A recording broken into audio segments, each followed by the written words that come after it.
Hey everyone, Sawmill Charlie. Well, welcome to another Friday night bee chat. Let me go ahead and get the links and stuff posted up in here, and everybody can come in and all that. Not sure what this is.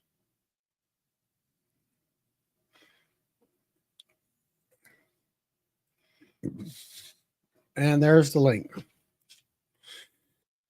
And here comes Bill. Hey, Bill. How's it going? Oh, all right. I got, I don't know what this is. There's something off to my left here. Oh, now I'm going to hide it. There you go. Oh, my. Hey, Randy. Hey, Kim. We got, I seen Tom and Brian here from Flower Street. My background's not showing up tonight. Yeah. Hey, Kim. So, anyway, is it windy down your way today? It sure was windy here today. It was blowing a little bit. This afternoon, it got a little high, and then it just kind of quit. So, yeah, and then the day before, it was really windy. It was a little bit rainy too. Yeah, we had a good storm the other night. So, yeah, we did too. It was a real heavy storm. Yeah, it rained for about 2 hours. Yeah. Hey, Dean, Clay, Rick.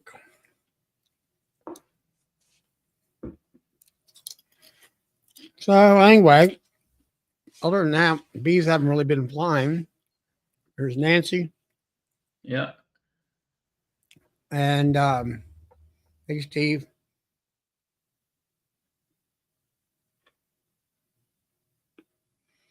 So, oh, I don't know. Next week's supposed to be real warm and all that stuff, and all that. I haven't looked in the hives for, I don't know, since last week, and all that. But it seems like I don't know what I told. I moved the Nuke, one of my that 10 framer that died out on me that was I talked about in the video. Yep. I moved a Nuke there, screened it in. At first, the first 2 days, Sunday and Monday was cold. They weren't flying. Tuesday it got warm. And hey, Steve. And I pulled the screen out a little bit before lunch. And then I put a branch of pine needles in front of it to give it that, they say, the effect of something's wrong here, that they have to kind of reorientate. Yeah. And seems to be working. Then Good. the last couple of days, it's either been too windy or too cold. So far so good. I haven't seen, hey, Dinah. And anyway, it seems to be working and all that. And I was on the other chat last night with, Cayman was on there, myself and Ricky Rourke. Hey, Lisa. And he was talking about the conference a little bit, and Yeah. maybe extending it a full day on Thursday. Wow. That just makes the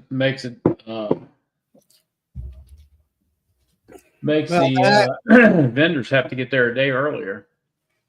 That and things like ideas of expanding on like hands-on teaching type skill things.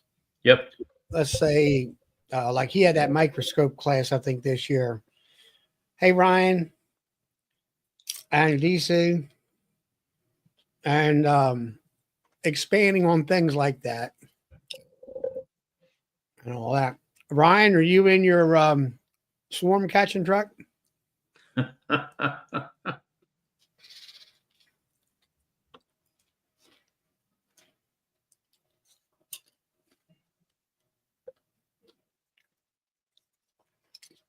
Yeah, I seen that, Lancy, last night. I wasn't quite sure exactly what I'll say the question was.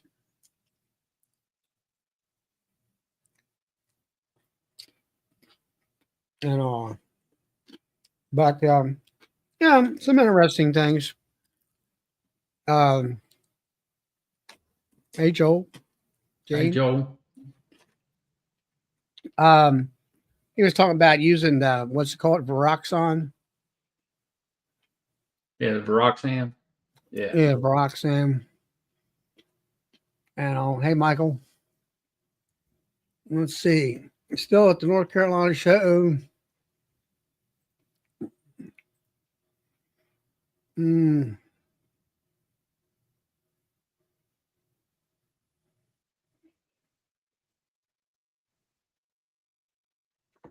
I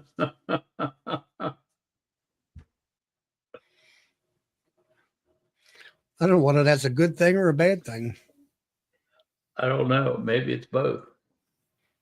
I don't know. Maybe David doesn't like Mike. Hey, Nancy. I've always been told that a chemical treatment is man-made. But if you look up the definition of chemical, it could be both. It could be the organic acids as well as the man-made treatments that are considered chemical. But I was always taught chemicals were man-made. Hey, Mark. Hey Mark. I don't know. So I got to thinking about my situation where I like to requeen in July of this year, right after the honey flow. Yep. I don't need, you can't really do any treatments with that, which I kind of planned on at that point in time. And something that Cayman said last night that he was going to do the Viroxan, April, May, and June, which will, with low mite loads. And I'm thinking to myself, depending on the cost of that stuff, would it be better for me to do that and then come behind that and drop my queens in? Formic is a natural acid, organic acid, Nancy. It's not man-made. No, actually, what is it? Those ants out there. Yeah, it occurs in nature. The ants, it's the ants. That's what they have for venom. That's why it burns so bad. Mm-hmm. Here comes Cajun. So your organic treatments are, your organic acids are oxalic, formic. Your other organic treatment is egg guard and hop guard. Rhubarb is where the oxalic comes from, but it's not concentrated enough in rhubarb to do any good.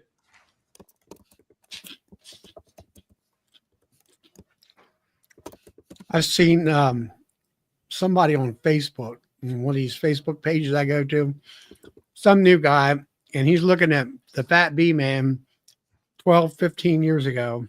Yep. And he's got walnut shavings, and he's going to put that. Yeah, I saw that.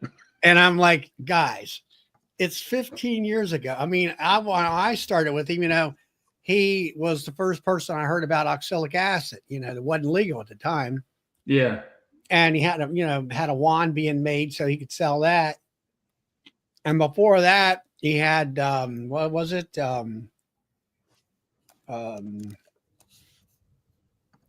Mineral. Yeah. Mineral and the bug fogger. Yeah. Mineral oil and a bug fogger. Yep. and all that stuff. And I'm like, crazy. So how's Brad doing? Doing good. How's the bee Well- situation down your way, which is nice and warm, I'm sure. Yeah, we've been having some good days. They growing and fixing to get out of control.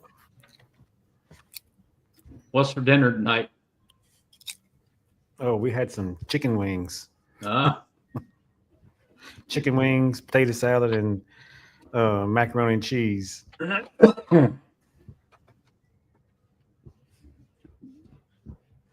So nothing exciting in the bee yard?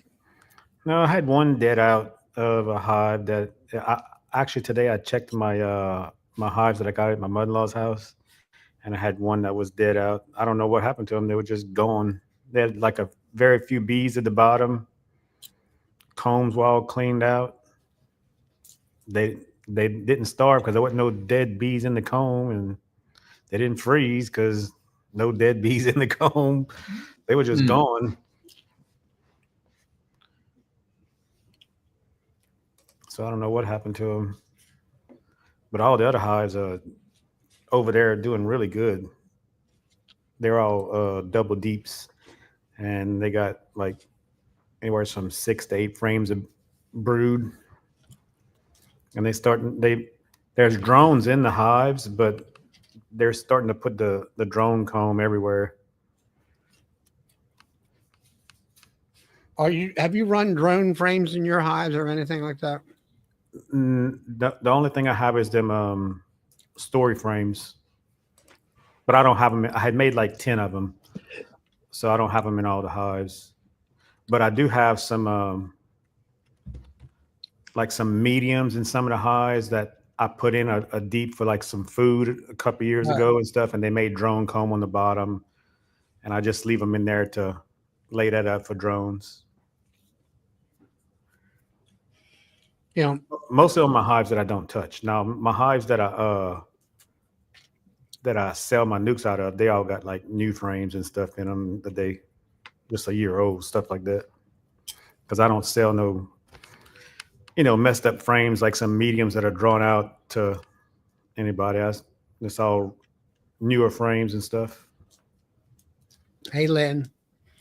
Bill Dinah, she's a friend of mine. She's the one, she produces a lot of nukes, 40, 50 nukes a year. Sells them. yeah. Does right good. And all. Yeah, her statement was definitely true about Yeah, the it was. organics Yep. and all that. For as my stuff, I mean, I went into them, I guess it was last Saturday, and I made the video and I put sugar bricks in where it was needed, and most of them had almost all their pollen patties ate, and I didn't put any extras in there. They might have made it. They might have actually used maybe a half a pound of it this week if I'd have done that. Yeah. But I figured next week when it's got 60 and 70 degree weather, they're going to be flying like they were that one day where last week, it was last week, where they were bringing pollen in. Yep. And it would have been a kind of a waste on my part, I think. And that kind of thing.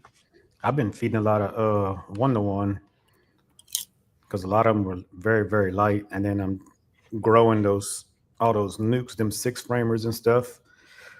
I done went through about 200 pounds of sugar so far.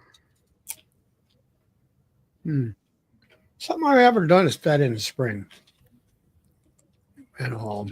Well, it's mostly to get all my nukes expanded out to double deeps in them 6 framers, like to have 12 frames. That way when I pull my nuke from my customer, I'll still have, a couple of frames left over to drop me a sale. Yeah. But when you put that sugar water to them, you better get ready to, because they grow quick. Yeah, they do. They grow real quick. Mm-hmm. There's Brad. Barker's bees. So How's it going? going. How are you guys? All right. Yeah, we're I all see. here. I seen your video, Bracken. Looked like Uh, some solid looking bees out there in the almonds. Oh yeah. I think there's another video that's going to drop in a little bit that has more of an update on it. So Well, you got what, 40 some nukes or something to do some splits out there with? yeah, And is that guy going to do the splits for you or something or what? yep. That's right. You said you were going to trade some on that a little bit. Gonna what? Didn't you say you were going to do some horse trading on that? Yeah. Yeah. So he's actually. Hang on one sec. Let me. How many hives you got in almonds? There's 36 down there, I think, Oh, okay. give or take. So you just hooked up with somebody else that has bees out there? Yeah, he is kind of doing he's being the broker. Yeah. So he's actually a queen breeder too. His name's Oki. So my contract was he was going to take a percentage or an amount per colony that he fed and maintained. You know what I mean? But he is actually going to shake some of my bees and use them for his queen production because he's having a hard time finding bulk bees. And so he asked me, mine are fat and happy right now. So he says, can I shake your bees? You know, he says he's not going to dwindle them. He's not going to take them bad, but he wants to shake some bees. And then he'll wash what I owe him for him taking care of the bees for me. So, and he'll just give me the full almond check and I won't have to cut him a check. So, If you don't mind me asking, what's the average they pay out there per hive? my contract this year was $200 a colony. Oh, okay. That's not bad. Yeah. All right, I want to take this quick moment. The filament corner, which is Spanky. So Friday, he had texted me several days ago, said that he was sending me a package. So I got the surprise in the mail Friday, Spanky. So here it is. I got myself a nice beehive here.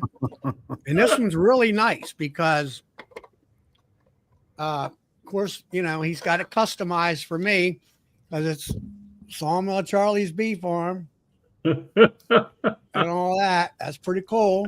Yeah. That's awesome. I want one. Where do I order that? You have to get a hold of Spanky. And then I really like his hive setup. Right on the corners here, he's got these little pins. So, you know, usually these things fall apart all the time. Mm-hmm. So I got a deep and a medium. Let's see. I got a deep and a medium with the stand and everything. But what was really neat I got a top high feeder. It's got the screen. The red part here is screen. It's got holes in it. And it just looks like the exact feeder like I had when I first started. Underneath there's, you know, where the bees go up inside to get the feed. And, you know, it's got handles on it and everything. Yeah. And it pins. He's got these pins here. And it fits perfectly on these little pins so it doesn't fall apart on you. Yeah. And all that. And then, of course, you got the telly cover. You know what you need now? A little mini hive lifter. Yeah, exactly. There you go. No, mini hive. Yeah, that feeder looks just like the ones we use. Yeah. I was surprised. But I just wanted to take a moment and thank Spanky for sending that to me. That was a really nice, and I really enjoy that. And all, it's got my colors on it and stuff. Good job, Spanky. So he does. Spanky, if you'd have, I mean, some of you know him for quite a while, and some of them maybe you don't.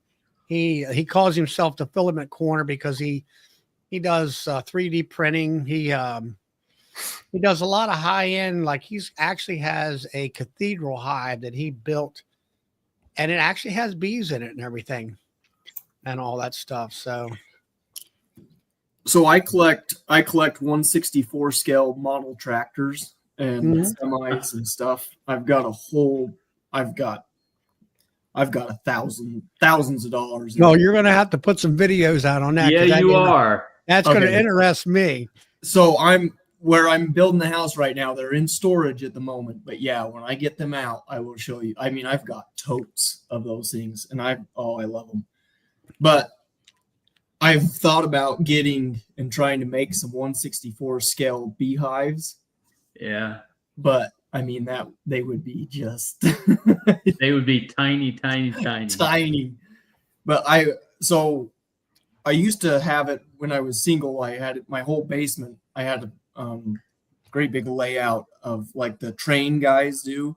You know, I Yeah. had dirt fields and I had the silos. And man, I've been thinking how cool that would have been to have little beehives to put all around my fields. Yeah.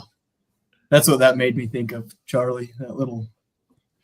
I Yeah, he think made it's so the. cool. He said he made the lid, and then Scott from I forget what his handle is, up in York, PA, had sent me a couple of his small hives too. You know. Yeah, he sent Yeah. me one too. Okay. I think Brian And- makes those also, don't he? With Castle Hive. Yeah, Castle Highs did it several Yeah. years ago. There's a These can- what do you call it? A blueprint out there on the internet where these guys can feed that into their computers and stuff. Oh, Yeah. okay. And all that kind of stuff. But yeah, it's talking about tractors. I got that New Holland tractor. It's 4-wheel drive, and we've been loading a lot of mulch. We had to do a lot of cleaning up the site. Hopefully we're going to appease the government. And so it locked up. It would only move a little bit. And my brother luckily was driving it. And so it looks like we got in there and tested it, and it was the right front planetary system.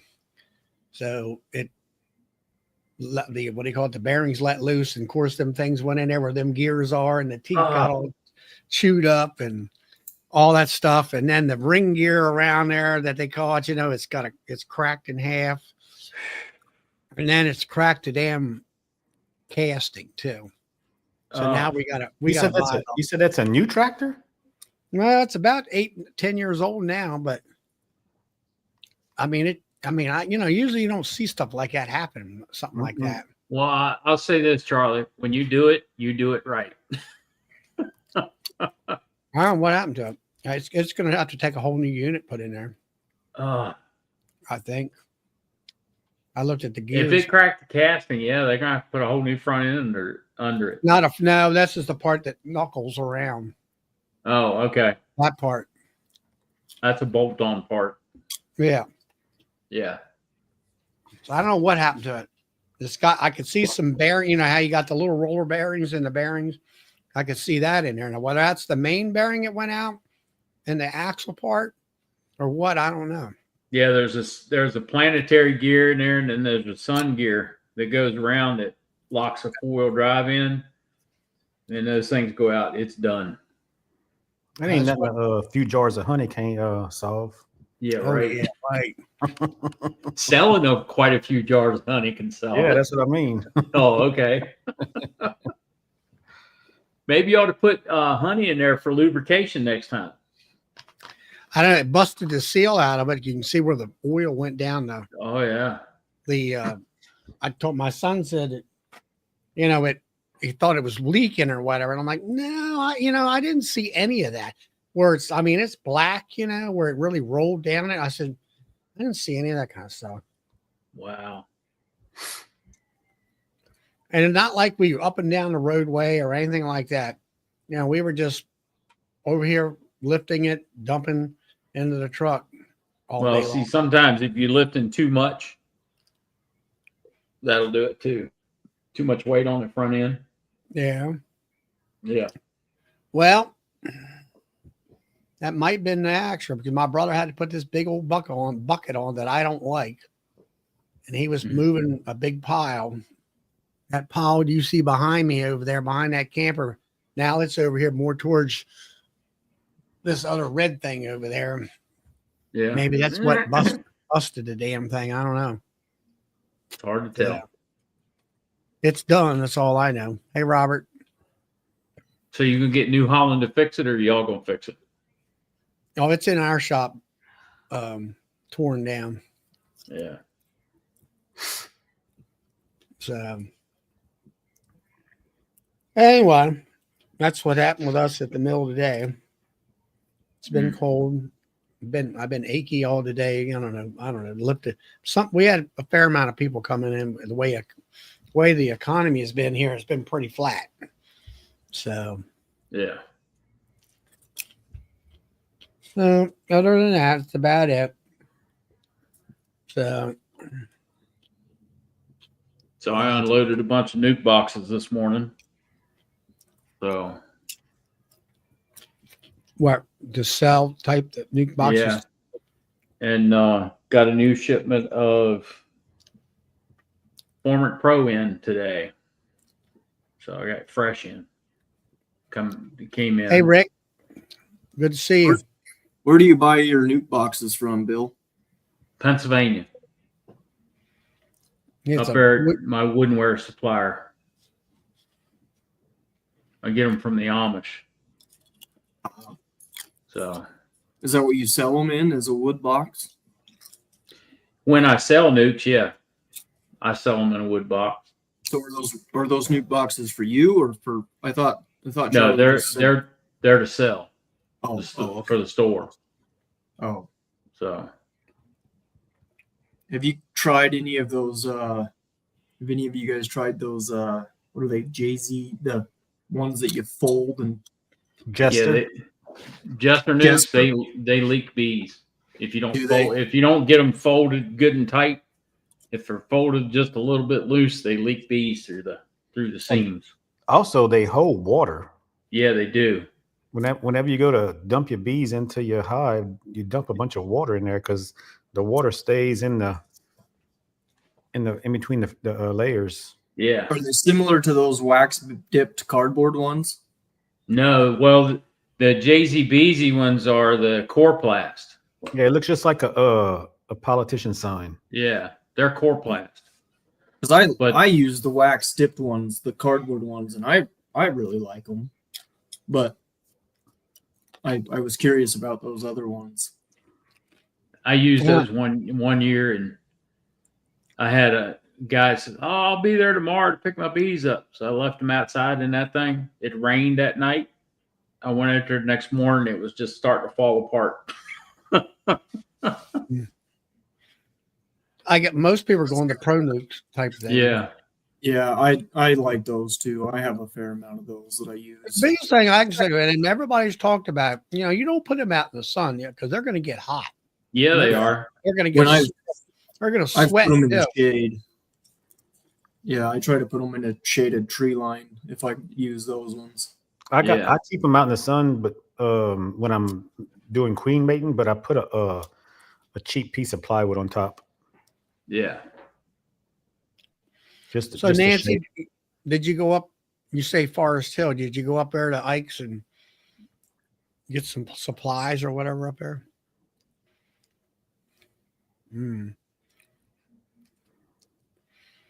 But I don't know. I still like my wooden Nuke boxes. Yeah, As you far can't beat wood. No, you can't. Hey, Yeah. Russ. Not when it comes to Nukes. Yeah, I agree. Yeah.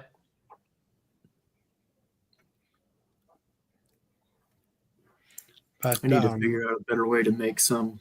I got a Hey, Ross. decent wood shop, but I am not a carpenter or whatever you call you it. got a pretty nice shop there, Bracken. Yeah, that's my dad. He could build it. I could give him what I wanted and he'd make them, but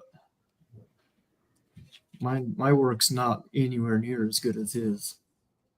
Well, I mean, in that situation, make a rabbit joint and put them Yeah. together and be done with it. I don't even know what a rabbit joint is. Or you could do just a ship joint, which is just laying one over the other. Yeah, that's if I ever build anything, that's usually what I do. You mean a butt joint where you just put them up? Yeah, butt joint, ship joint. Yeah, like that, and then you staple it and glue the crap out of it. Yeah. And hope the measurements work out right. Yeah. Measure once, cuss twice. Yeah.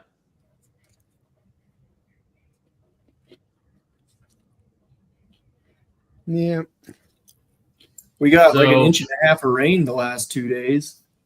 Yep. That's not That's a common big for- deal for you. Yeah, that's things are very muddy. My house is, man. If you walk off the rock or the cement, you sink to your knees. Wow.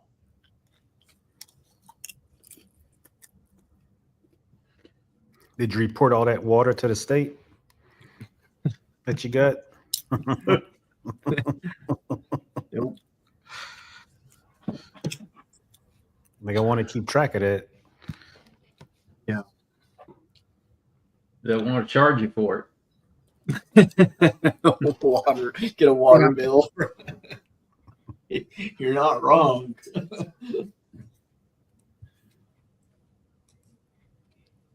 That's funny. Nancy, 21, which is Michael, he's at the North Carolina Beekeepers Association, kind of north of where Bob Walker lives. Yeah, I forgot Bob was going to be there. Well, he said he might be there. I'm not sure whether that was a positive or not. Not sure. I looked at it, but I didn't see anything that was exciting to go see. Nah. Of course, when you go to Nobby, everything else is kind of dull. I wasn't going to go there. Well, you know, Every show, every conference, every show has their pluses and minuses. true, but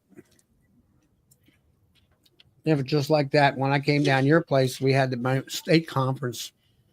It's 3 times a year, and Yep. I had some friends of mine either went there or whatever, and they said some of the topics weren't even, I'll say, usable topics towards beekeeping. There you go.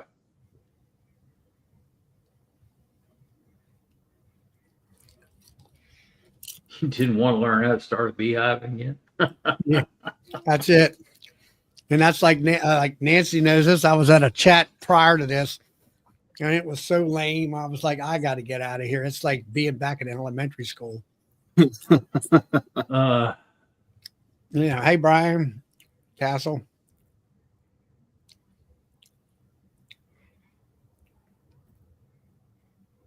Yeah, Brian's listening. Brian, print me some little tiny 164 scale beehives.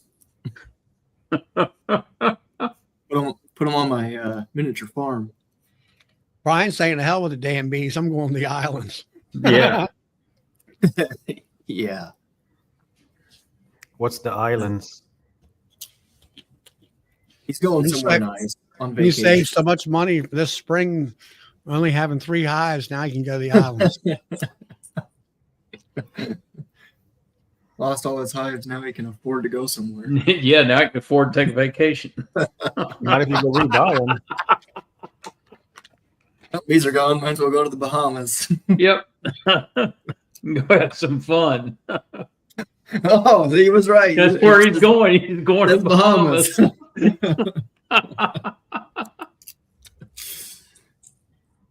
Oh. Yeah. My wife don't have access to the business account. She doesn't see what I spend on that. So she did. That can be a good going to the thing, and that Bahamas can be a instead. bad thing. Because if she ever does get access to it,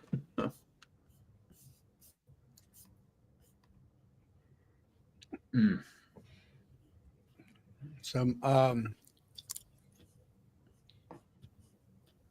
So I'm going to be in bees on Sunday and probably Monday or Tuesday as well. Are you still moving hives or? No, all the hives are, well, I've still got Edinburgh I got to move. We're supposed to build 2 more rows the weekend of the 15th, but it's going to rain on Sunday. So it may get pushed back to the 22nd or the 23rd. So we can build 2 more rows. I'm going to move them in. And I've got some splits that I'm going to do that probably won't happen now, just looking at the weather. Splits probably won't happen till second week of April, because it's the nighttime temperatures are just not good right now. Yeah, they're So, cold. yeah, the highest one is 46. And the rest of them, it goes downhill from there up into the first week of April. It's down in the 20s at night again. And if I don't have drone brood here, this weekend or next week, I'm going to have to push that queen rearing class back 2 weeks. So anybody that's out here in the chat that's planning on coming to that class, I'm giving you enough notice. If you've got a room booked in Woodstock, I'm giving you more than 30 days notice to push it back 2 weeks. So. Yeah, because it looks like to me on my calendar thing here, whether it's right or not, nighttime temperatures are barely staying in the 40s. Yeah. So now if I've got drone brood, we're good. But if I don't have any drone brood, March told us January, look out for snow in April. I think it's going to be a late spring. well, Mark is right about the snow in April, because April 4th, 5th, they're calling for snow. 1st, 4th, and 5th, they're calling for snow. Yep. You guys have anything blooming? Yeah, we got maples out.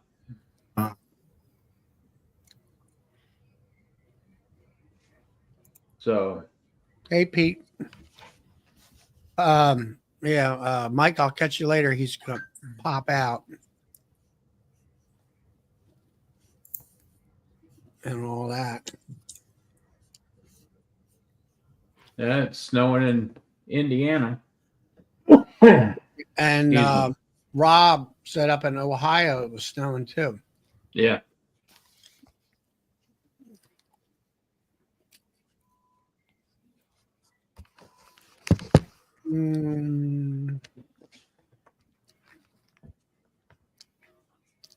I'll see you later, Spank. Yes, there'll be an email going out Monday or Tuesday on that class to everybody that's registered. Would I feed sugar syrup right now? Oh, I don't know. I don't know. It's going to be warm next week, but I often heard that you can put liquid out as long as if the bees are flying, put it out. It's fine. So I don't know whether that's. I've heard the same thing too, but I don't know. I don't know. It depends on whether your hives are like. I mean, I've been feeding mine for, I don't know, since February, up for a month or more. With sugar bricks. Feeding them sugar syrup or bricks? I've been feeding them bricks, but Lynn there, she wants to feed some syrup here pretty soon.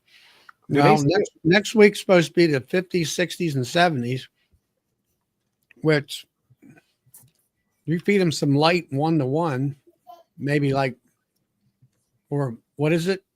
1/2 or something like that. Yeah, 1/2 to 1. 1/2 to 1. They could utilize that right away.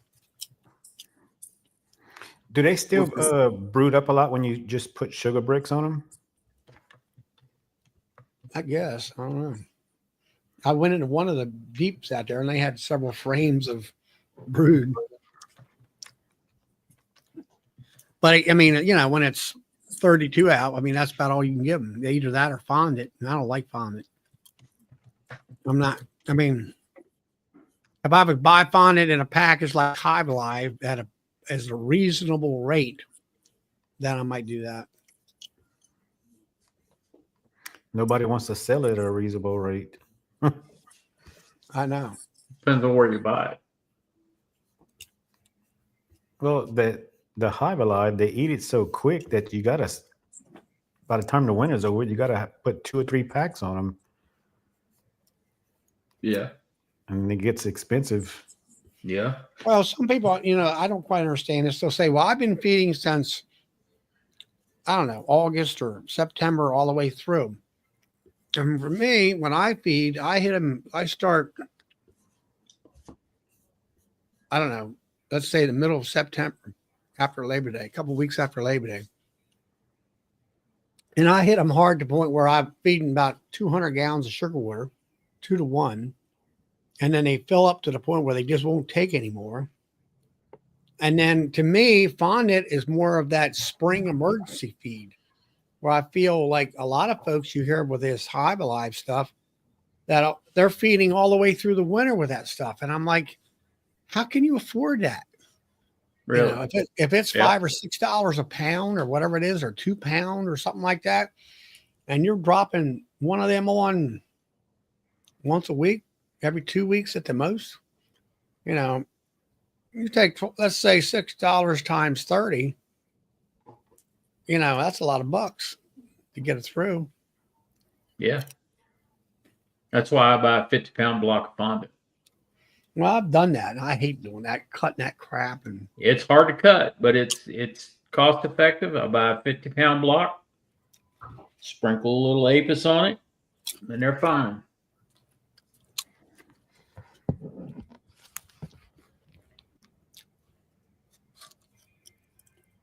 I know that what's his name?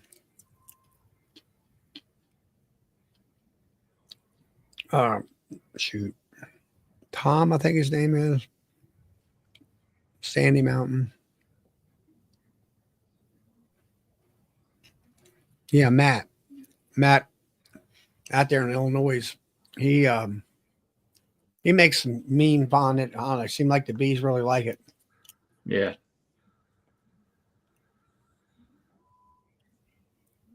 So how long does a patty of Hive Alive last, Nancy? I know you use it. She spent $12 a hive, so that means 2 patties. But you must have started later and more so in the winter season or in the early spring. Yeah, if you can get them fat and packed out. I like the fondant, but it's like you said, Charlie, I prefer it to more be a backup and a later versus a sustaining. Yeah. Now, Dinah, she got Hive Alive on the 15th of December, and none of them, the columns have finished her packet, but it's time to switch to 1-to-1. I know Dinah, she doesn't have insulated hives, but she insulates her hives on the sides and her roof. So that does help when it comes to, you know, bees feeding, because they don't have to eat so much. Right. So I took some of that, those bee bites and put them on hives. Yeah, how is that? They're gone. What is that, a bee bite? That's from It's Cooper's made Gap. with spirulina, and probiotics. They're gone. And I had the fondant with the apis in it. 2 ounce fondant patty. That's gone. So I guess they like them. So they ate them up, and they pulled the paper out and threw it out on the ground. Hey, James, good to see you again. So, Yeah, I was reading up on Super DFM on all the different products they're popping out, and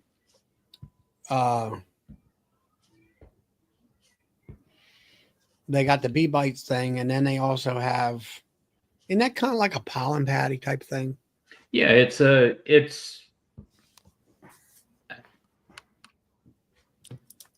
about half as big as that package and half as wide.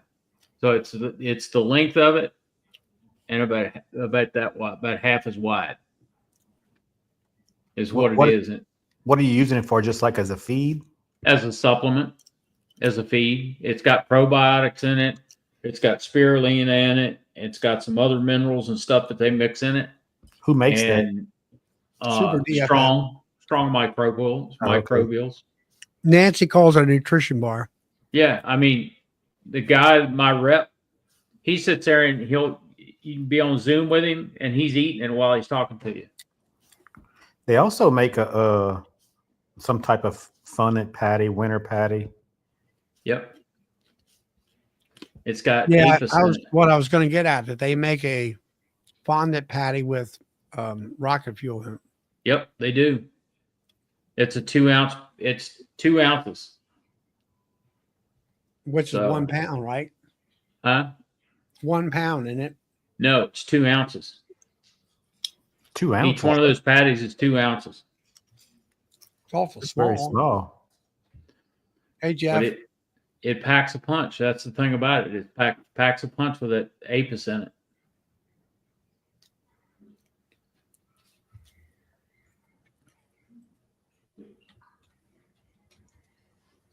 Between the Super DFM and the Man Lake products, Man Lake was supposed to change their product to where it was nothing like Super DFM because they got sued, and they were supposed to change it.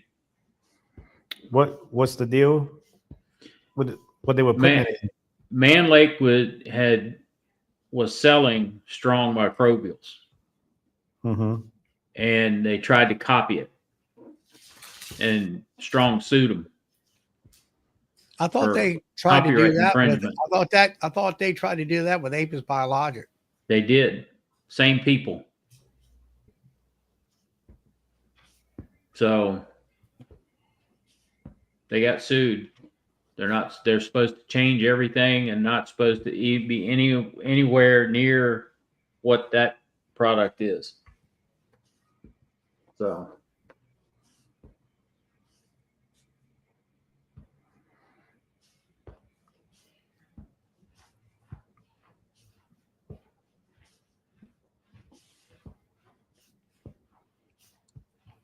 but in 2 weeks you can ask the rep from Strong Microbials that, because he's going to be on my show.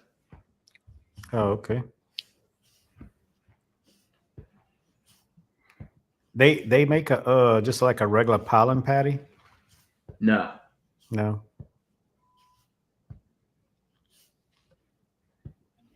they don't.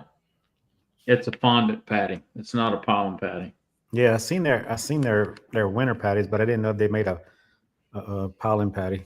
Nope. Not yet. They may start, but it's hard to tell. I use those I had bought a box of the show, those AP23 from Danit. Yeah. Winter patties. Yeah. They ate those things up. There was nothing left. Yeah, they're pretty good. I can't say anything bad about the AP23 because it's a pretty good pollen sub, and was a pretty good patty too.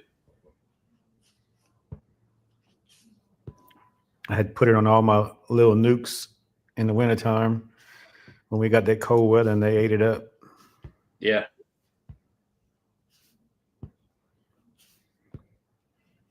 That's one good thing about the winter.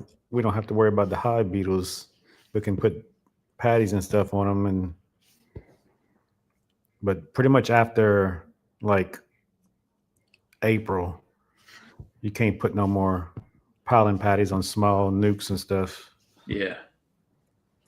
I mean, you can. You just gotta very small pieces, and you gotta watch them close. Yep.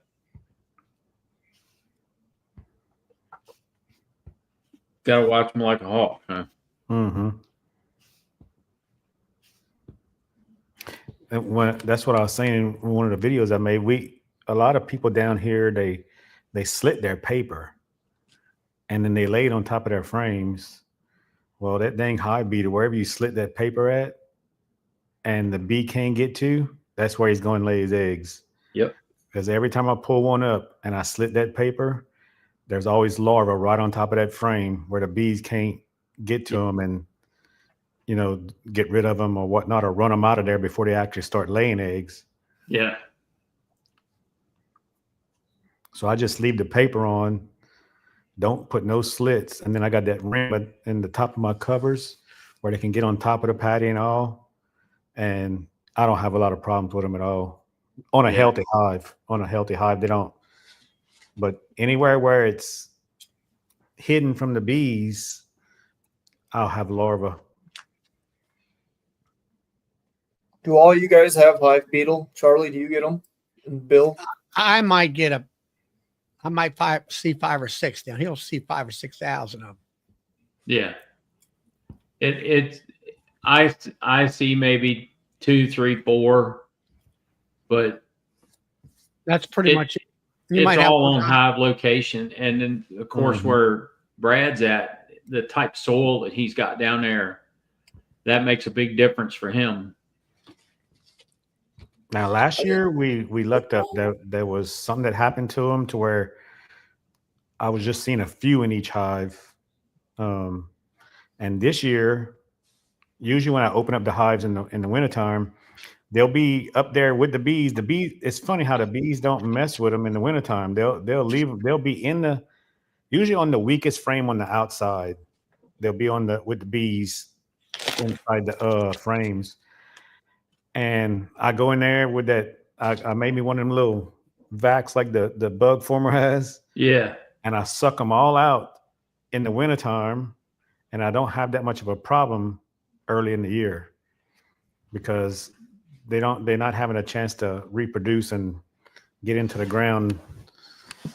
But if you just leave them in that hive, they're gonna start making larvae and everything else. Especially if you got around here, if you don't clean your bottom boards, they'll get on that bottom board and lay up in that trash, and the larvae will start because we get a lot of moisture. Yeah. From all the raining it does down here, and they'll lay up in that, and they'll cover a bottom board before you know it. The bees will still be in the box, but then once they cover the bottom board, they start climbing up on the frames and they slime out them frames, and the bees abscond. Yeah. And it don't take long. No, it doesn't. If they you don't take it over quick. Oh yeah, that's how I learned my lesson with the when I first started doing queen mating. I had those little 3-framers that I was using to make queens with and stuff. And I was making my hives and put me a little pollen patty on top of those little 3-framers, and I was working all week, and I come back the next week and half the hives were slimed out from the hive beetles taking over. Wow. You got to make them real strong. You can't make a weak hive down here. Yeah. Well, it's like if you watch my video I dropped about the new apiary, what we put in the rows that we built in that box is stone. Mm-hmm. And it's plastic ground cloth underneath of it. Yeah. So they can't get in there and they can't pupate. Yeah. That helps a lot too. Mm-hmm. Now my yard here, I have a couple of chickens that stay around my hives, and they do a pretty good job. They scratch up on them hives, and I can tell when the hive beetle's around because they hanging around the hives, eating bugs on the hives and stuff. What's that, your chickens? Yeah, they love them. Especially if I pull out a frame that has a whole bunch of larvae on them. I'll put that frame down on the ground, and they'll just go to town, pecking away.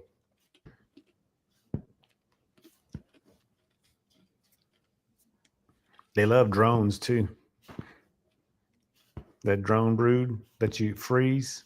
Yeah. Yep. They'll eat that up.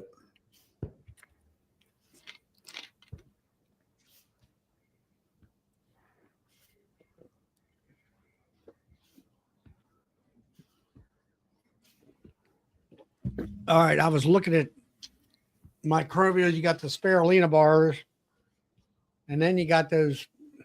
You're saying it's a little teeny pack of fondant. I mean, Yeah, it's bee bites. that just doesn't seem It's like green. So the bee bites are green because of the Yeah. seaweed in them.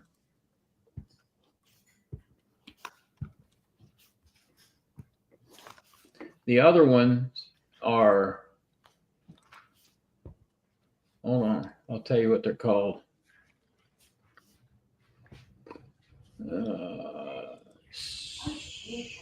They're super fuel nutrient rich probiotic fondant.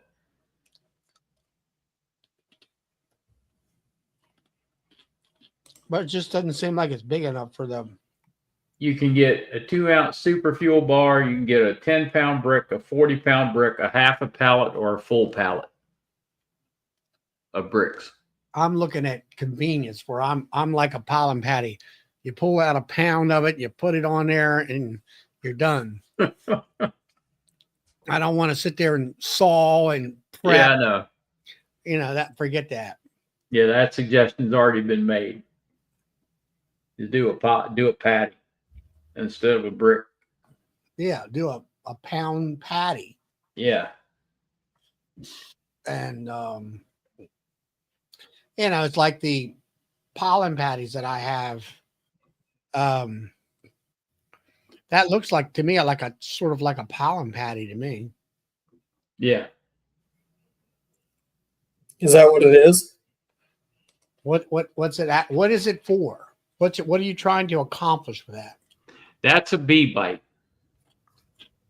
I get it, but what's the purpose? Hold on, and let me pull them up and I'll tell you. Does it have their super DFM in there? It does. It has some DFM in it. Yes. Can you put DFM in like pollen patties? Yeah. If you get it dry, you can. If you get it what? If you get the dry powder, this has got the probiotics in it, so it's got the super DFM in it. Oh, okay. But it's also got other stuff in it too.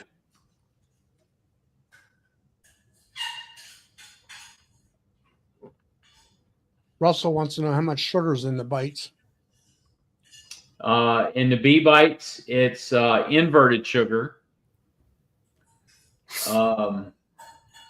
dry yeast, coconut oil, spirulina, chlorella, pectin, bacillus, which is the probiotic, and lemongrass oil. So it's just like a little booster for the Yeah, hive.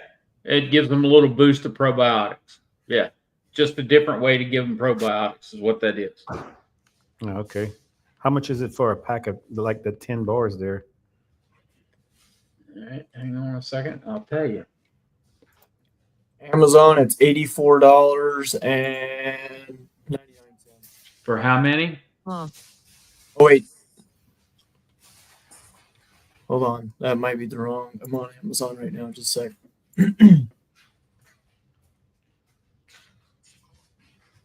For a 10-pack, that- it's $30. Yeah, $30. That yeah, I looked at the wrong number. $30 on Amazon. Yeah, and it's I sell it for $30 as well for a 10-pack. Well, I guess we'll have to hold our questions for the rep. Yeah. It'd be the best thing to do. Yep. Because I'm still learning it too.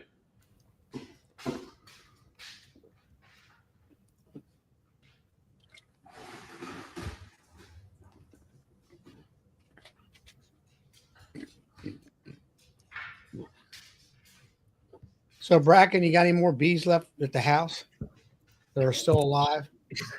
Yeah, I think I still have about a dozen. Here comes a little worker bee. Yeah, she's trying to get. I gotta get her shirt on. What's Stella doing? There's Say my hi. buddy. Say hi.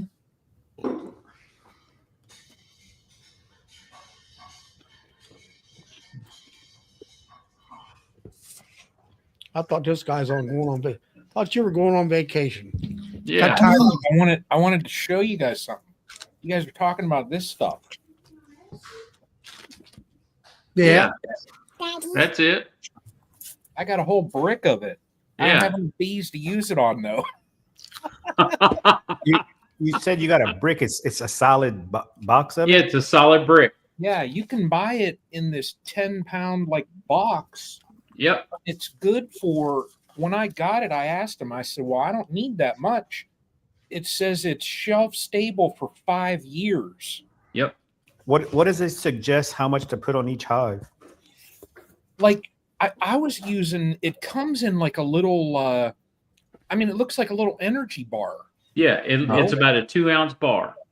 Yeah, Like, and like a little granola bar or something. Yeah. exactly. I was putting those like right on the top of my frames. And I mean, I'd go back a week later, Mhm. gone. Yep. Really? I mean, taste it was gone. Gone. Yep. So did you think it might have killed your hives?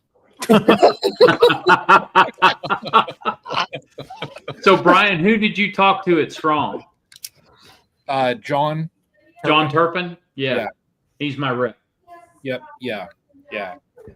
Yeah. I got, they sent me all kind of, Yep. packets and all this stuff. And, but I mean, I'm not going to talk to Charlie.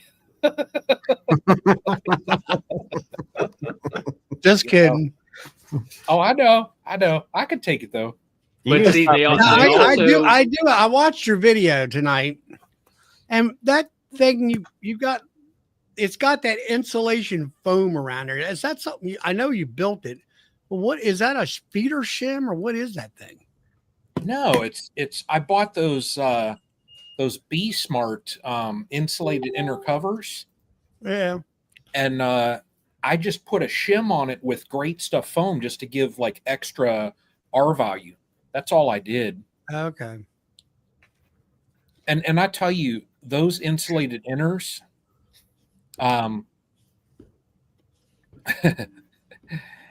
I'm ready to just tear the foam that they send with it out because the bees just annihilate it. I mean, they have literally destroyed it. Yep. Jason Crook, he told me he had, because he sells Be Smart stuff, and he said he had a number of people, like even after one season, return the foam part, and they were like, "Look at this."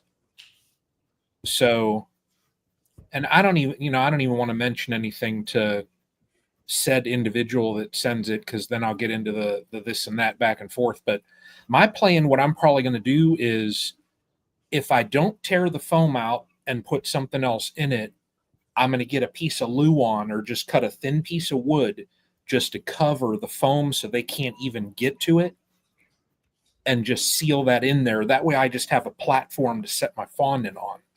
Yeah. Yeah. I didn't have time to do that. And I tried taping it. That way they couldn't get to it. And they still got under the darn tape and were chewing the heck out of that foam. It must be something in that foam they don't like. I don't know. Like when I was over and I filmed that video, I could hear when I went up to the first hive, I was just listening because I heard this bzzz, like this buzzing sound, and they were in the foam chewing the heck out of it. And I'm like, man. So I just, that's something that I got to do, over the Different summer. one said here, cover it with foil. So I don't know, whatever that amounts to. Yeah, I mean, I guess I could use even like Reflectix and just glue Reflectix down on top of it or something. Mhm. Yeah, that wouldn't be bad. I used to sell Be Smart stuff. Yeah. I quit selling because nobody would buy it. Well, like some of the stuff, like the insulated inners, I think are about the only thing that I have found that I could use. Like those box cracker things he has. Yeah. I mean, come on, I'm not going to buy 100 of those things and put on boxes, and I don't. Yeah. You don't need them. So, but no, I don't know. I mean, it'll be all right. I ain't worried about it. I got a brick of bee bites that I can feed them. So There you go. Each hive of my 3, they're what is this? How many pounds is this in here? Yeah, but can you feed too much of it? I don't know. It's 10 I don't think so. I really don't. I Now, hate to see you overdose your last few hives. then he wouldn't have to worry about coming back from the islands. Exactly. I would never have to come home. Are you really down to 3, Brian? Yeah. How Yeah. I didn't get to see your video yet. Are they It- doing it good? what kind of interesting to me is the ones that have survived are in wooden hives Yes. instead of insulated. Yes. My apamaze died. Something to said about that, or you think that's just Yeah, them Swiss toolboxes don't work too well. I don't know. hard telling, not knowing? I don't Who know. knows?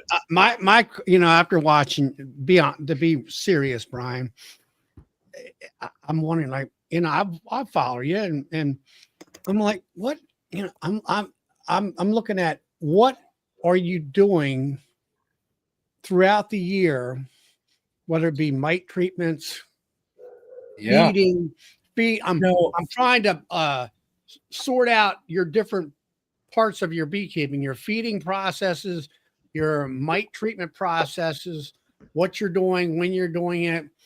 I don't know whether your queens are pretty much new. I fed more last year than I ever did. And like I start feeding early, as soon as I can get syrup on, I get it on there and they take it. When they stop taking it, I pull it off. My treatments last year, like what I always use early is I always put on Apivar. Apivar always goes on early because it stays on for weeks. It's not real harsh. That ain't worth a darn. Last year though, the highest mite wash, and I did numerous washes last year. My highest mite wash was 3. So I was like, Mine was 60 and they survived. Yeah, and I got to what Rodney Middleton says.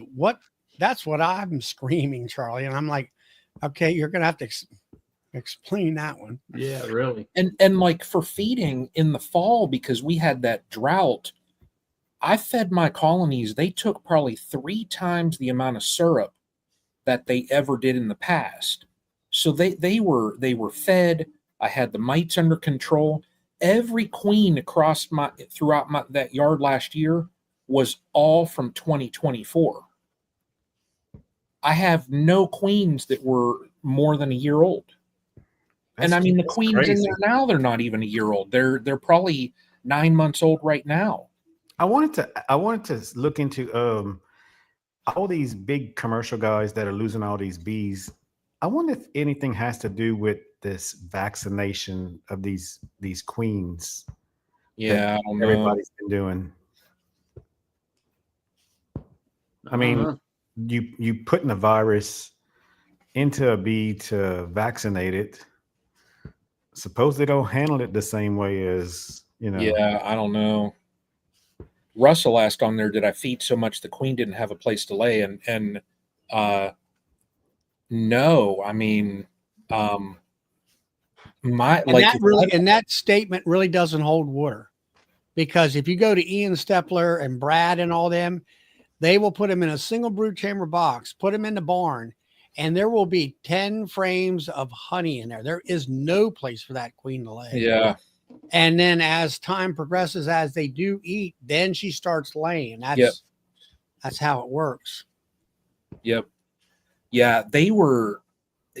I mean, like it's puzzling because I had Thursday. So yesterday, I had reached out to one of the local news channels here just to ask, hey, have you guys heard anything about this? Because like out west, they're talking about it. In California, they're talking about it. I saw a couple articles in Texas. So they were starting to talk about it in Texas. And I haven't heard anything around here. So I pinged the local channel that I watch all the time. And I said, just curious if you guys have heard any information on this, if you maybe know anything, just wanted to see if they were aware of it. And this girl come back, and I sent her the numbers from Project Apis M. So it wasn't like it was something off of Facebook or anything. I wanted to send them like actual data that, wasn't a social media source. Mhm. And the girl was like, can I call you? So I said, yep, sure. So she called me and she said, we haven't heard anything about this. She said the last story that we had was from one of the local colleges around here, and it's actually in Western Pennsylvania. It was Grove City. She said that professor said the beekeeping industry is fine. And I said, well, you might want to like talk to that professor again, because I don't know where she got her information. But I said, here is this one study. And I said, this, as far as that study, like they said 1.12 whatever million colonies dead. I said, not everybody participated in that. So you got to look at all of the hobbyists and all that. So I said, that number is wrong. So she come over, and like I went over and I showed her one of my dead outs. And literally, like when I pulled the top, because I got the story in half, when I was pulling the frames out and just showing her the dead bees and that in there, literally, I mean, it's just plastered with capped over honey. I mean, literally, like there would be a bee dead. Literally, the very next cell over was honey. And I'm just like, makes no sense. So they had weight, I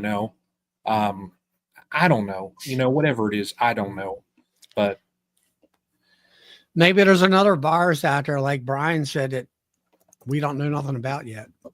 It could be. yeah, and like so she did tell me, I talked to her then that day, and she had set up an interview today. She was going to go meet with that professor, and that professor said they have new information, and they don't want to like jump and point a finger and say, okay, it's this, or okay, it's that. They're looking at a couple different things. And like I told her though too, I said, I said they're bees. So, maybe farmers, or not even just farmers, because you can't pinpoint farmers, but maybe there's a new chemical. Maybe last year with the weather, there were hurricanes, fires, droughts, so much stuff that I said, if you look at all of that together, you got a little teeny bee. So I said, maybe it was just a series of events that kind of overloaded them and they couldn't make it. Who knows? So, but, oh, well, that's my 2 cents. Yeah. And I'm going to sit here with 10 pounds of bee bite brick. And if I have no bees, then I guess I'm going to start eating it myself. Yeah, you can eat it. Taste one. I'm curious what it tastes like. Can you eat it? Yeah, you can eat it. Eat anything. Well, Yeah. I mean, I ate. John eats it all the time. Does he? Yeah, you can be on a Zoom with him. He'll be sitting there eating on a bee bite bar. Yeah, take That's it out. about And as eat it like a salt block. Lick it like a salt block. Yeah, just break a little pinch off and taste it. yeah, dip it. It It smells smells good. like black licorice. Yeah, it smells good. Black licorice is terrible.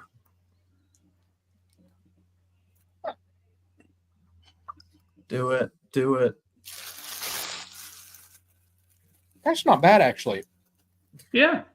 There's your little airport snack. I'd be curious to go through TSA with this. They'd be like, "Sir, what is that?" I'd be like, "It's bee food." Green Coke. Look, Hanley's home says Brian's about to join his bees. Yeah, Hey, it's not that bad. Brian, did they send you the chart for feeding Apis, the super fuel stuff, and the super nectar for feeding? don't The know. chart, how to use it and when to use it?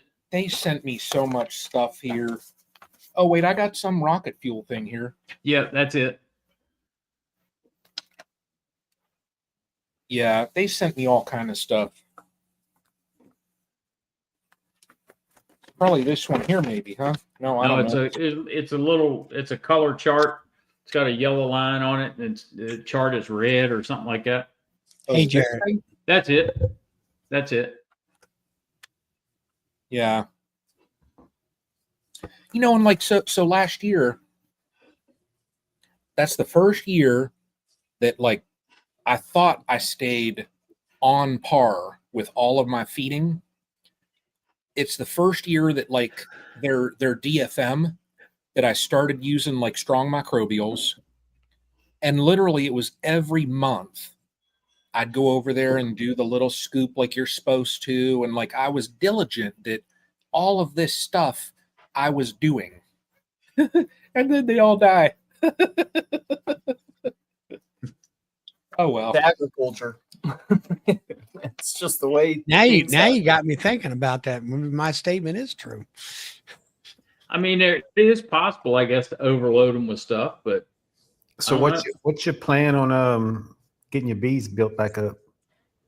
So I tell you, the ones that I have, how big they are right now. I mean, once our weather breaks, they'll be covering 10 frames in no time. Because I mean, like you saw that the first one in the video I showed, they're over, oh gosh, what, 6 or so frames now, and that's pretty decent size for up here at this time. If I give them what, I mean, if they go through April and May, they'll be pretty good size. And if it just all depends on how many brood frames they have. But if it looks good, then I'm going to split each one of them into 3. I'm just going to humble the heck out of them and just break them down.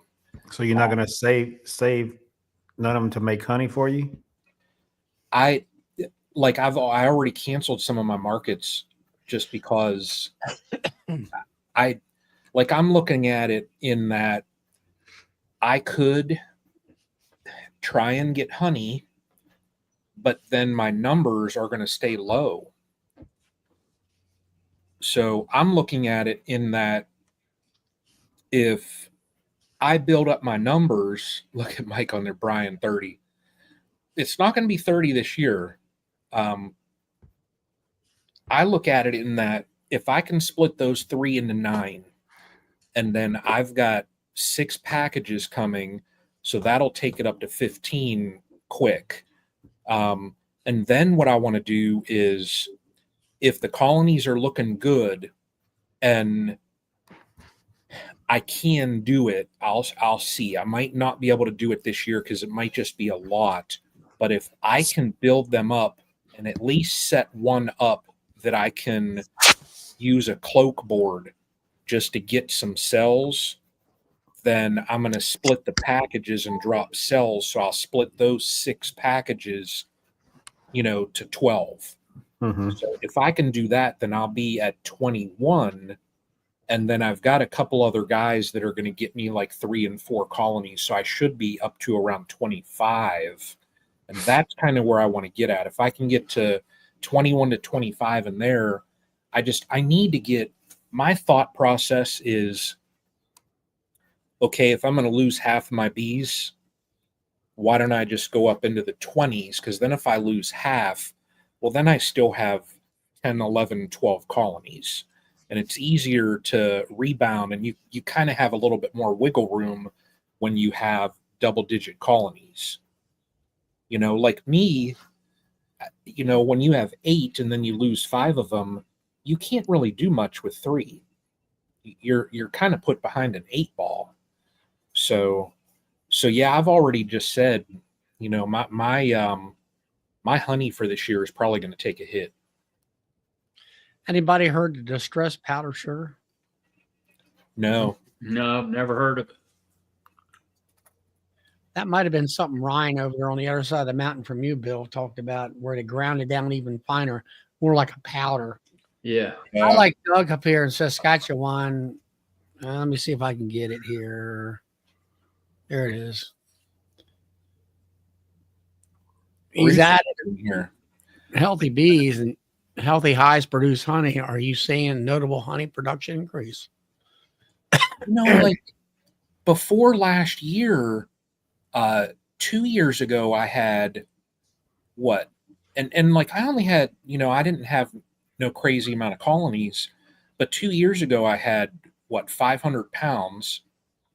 And that's when I like got my Hilco extractor and stuff, because I'm like, you know, I needed it then because I was using like a 3-frame extractor. And when you have a 3-frame extractor and you pump out 500 pounds, I literally was all weekend messing with honey. And I'm like, man, this gets old. So I went from 500 pounds to the next year, I got 600 pounds. I thought it was And 7. I was like, well, this is going good. And then last year hit, and I just laugh. So look at Bruce.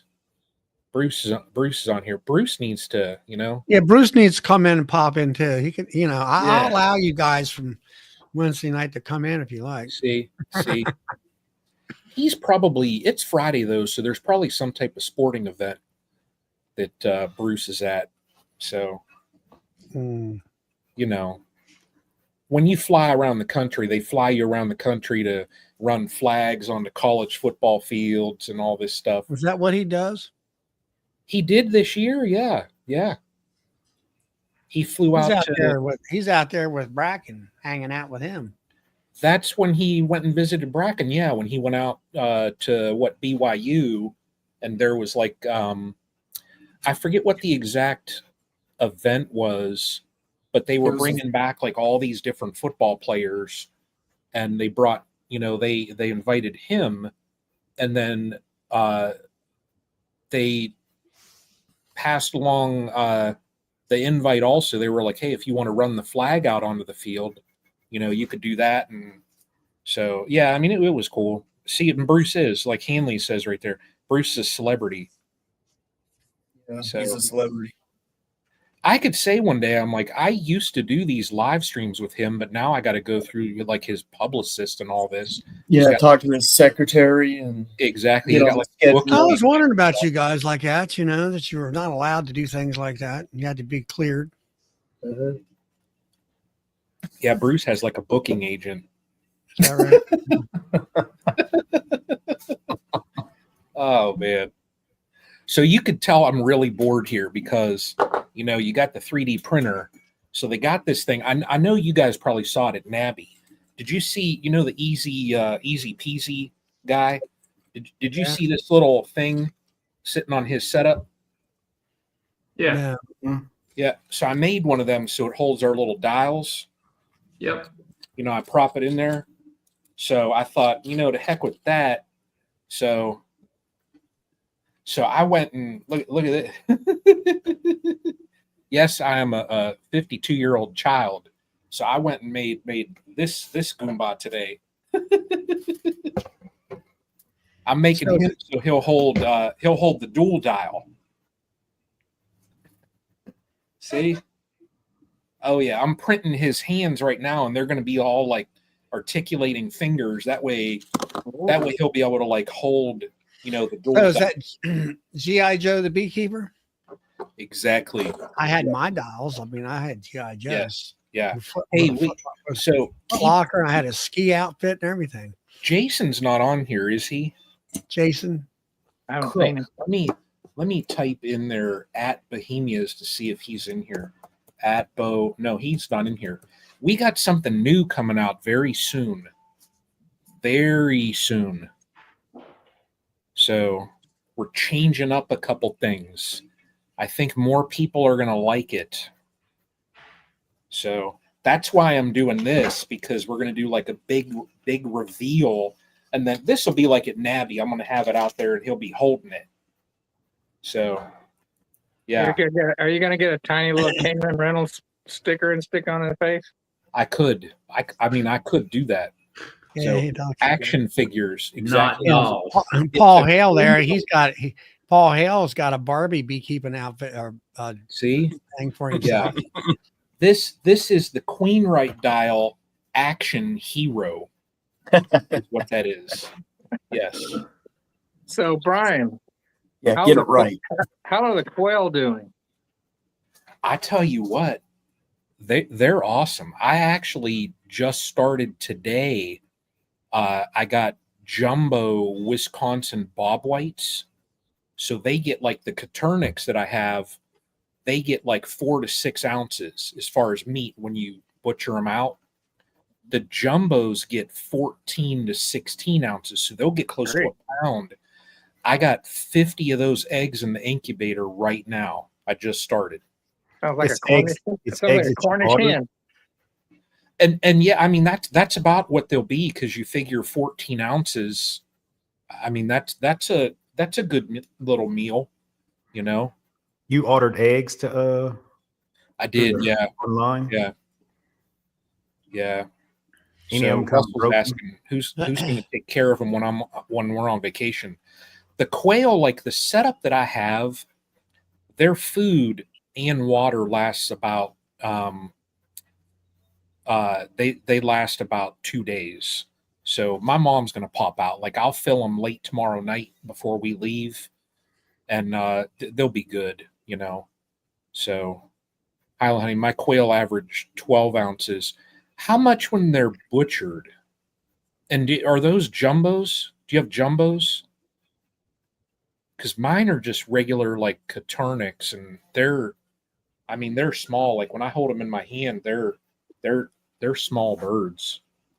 So where do you sell that meat at? I guess you would say. We don't. I've got 65 of them in our freezer. Because I eat Charlie, in all honesty, like when I cook them, I eat 2 of them. Yeah. Because they're small. So yeah, they do have jumbo whites. Yeah. But Highland honey, check out, these are jumbo Wisconsin bob whites. There's jumbo Wisconsins, and then there's jumbo Georgia. The jumbo Georgias are a hair bigger. They're like 2 more ounces.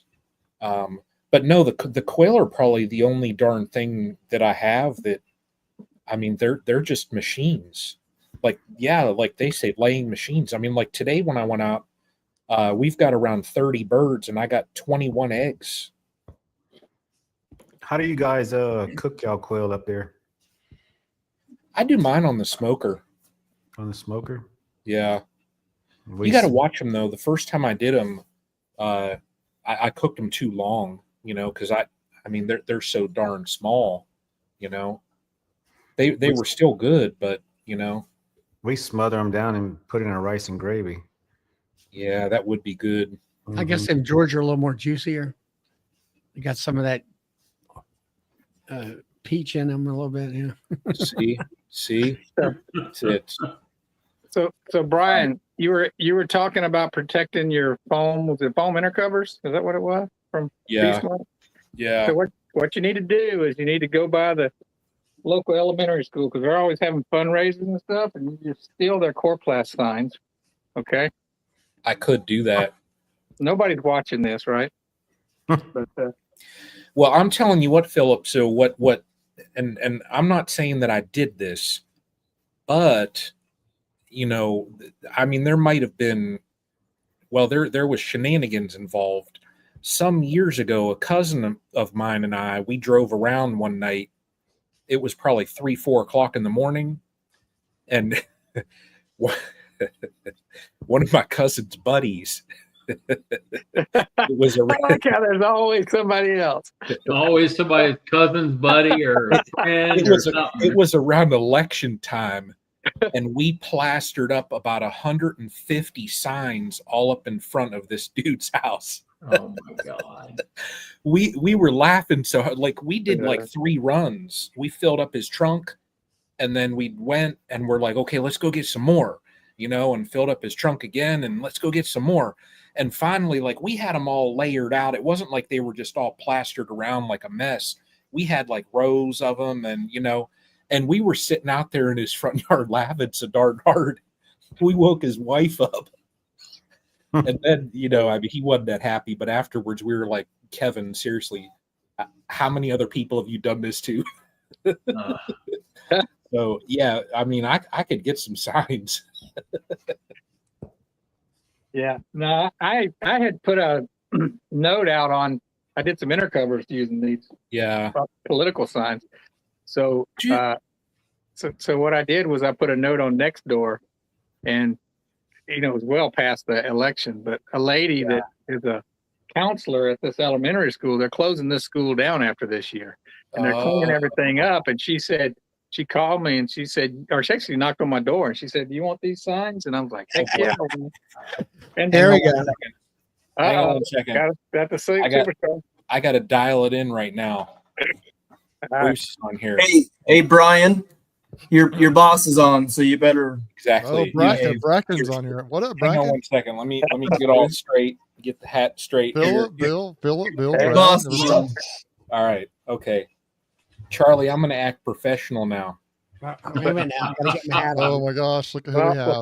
Before Bruce Shower will, I gotta get my Bracken hat on here. the thing I'm so excited about these signs is they're white on the backside, so I can use them for my counting boards for my mites. Philip, that's a good idea, actually. The political signs are usually printed on both sides. Yeah, that's a good idea. I should contact like our school and that around here and just say, hey, if you guys have stuff like that, let me know. Because even if I get Contact some of your politicians that lost the battle, they'll want to get rid of them. Hell, they don't want to sell them to you.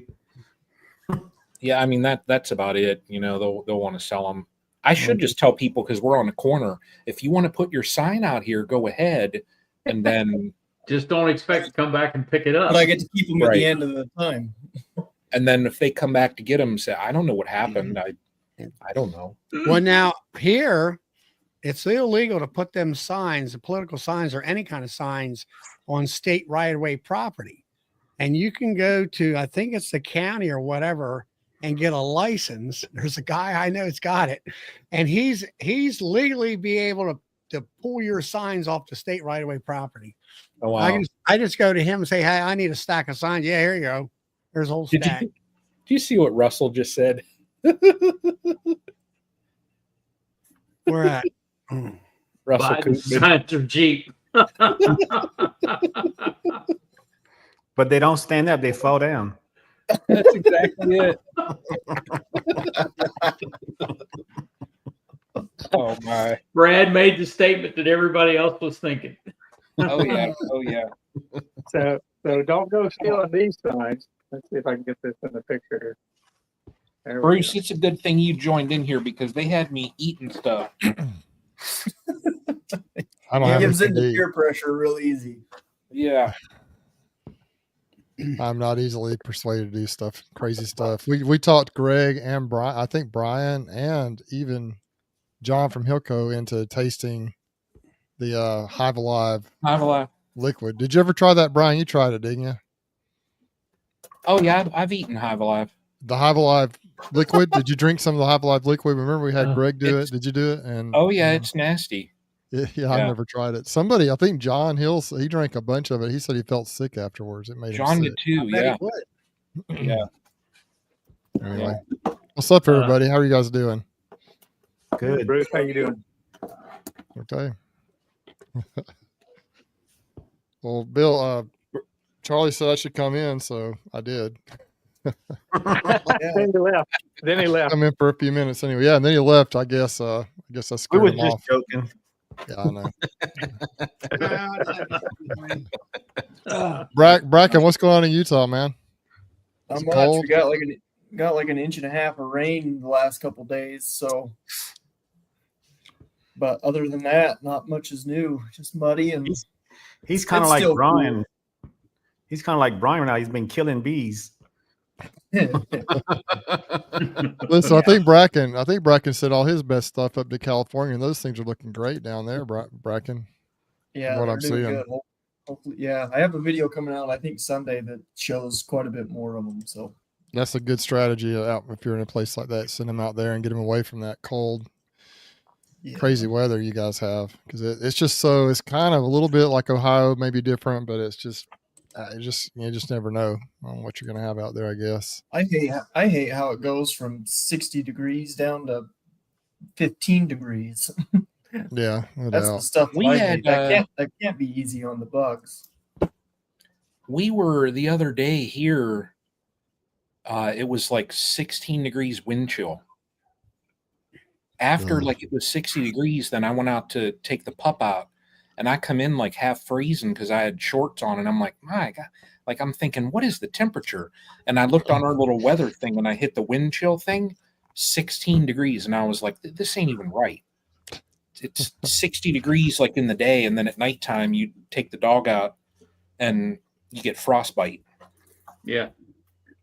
That can't I'm be not good. even The I'm not, breaking cluster and then recluster, breaking cluster. Yeah, yeah. Bruce, Brad. I'm making action figures. what? I'm making action I figures. saw the one you showed us. Oh, this one's huge. It looks like that test dummy on them commercials. Yes. Yeah. Yeah. Yeah. Yeah. How's everybody's bees looking? I know Brian and Bracken, you guys have been sharing your story. What about the rest of you guys? Mine are looking good. Yeah. All So one- far, one- so good. Now, Yeah. Brad, you're Or over. we told Sunday. Now, Brad, you're over in Louisiana, right? Mm-hmm. How are they looking over there? Are they busting pretty heavy? Yeah, it looks like I'm probably about a 2 weeks behind you. As far as Are you close to the like? Who are you close to? Are you close to Mr. Ed or Mike Berry and those guys? Or where are you at? they about 2.5 hours south of me. I'm in central Louisiana. Okay, so you're kind of up in the top part of the boot, up in the ankle. Yeah. Matter of fact, I'm right at where the boot makes the turn to the east. I'm right there next to the Mississippi. So you're close to Joseph Rawls too, right? Joey Rawls. You close Right to to him? he's still a little south. He's southeast of me. He's on like the top of the boot, Okay. like the lower part that goes around to Mississippi. Okay. So you're east of him or Yeah. west? Okay. West of him. West of Okay. him. Okay. You're right at the first set of eyelets in the shoestrings, right? Yeah. Okay. I got you. That's what, I got you. exactly right there. He told me he's like basically, I mean, they just drive just almost no distance at all, and he's in Mississippi. Like he's right there at the Mississippi Yeah, line, I guess. he's right there on the edge. I'm next to Mississippi too, but I'm just further west A little bit right north. on the side of the river. You're on the east side of the river, though, right, Brian? Brad? No, I'm on the west side. Oh, you're on the west side of it. Okay. Yeah. Okay. I grew up on the west side of the Mississippi River in North Louisiana. Yeah, the river comes straight down between Mississippi and Louisiana, and it cuts through the bottom boot of Louisiana and goes to New Orleans.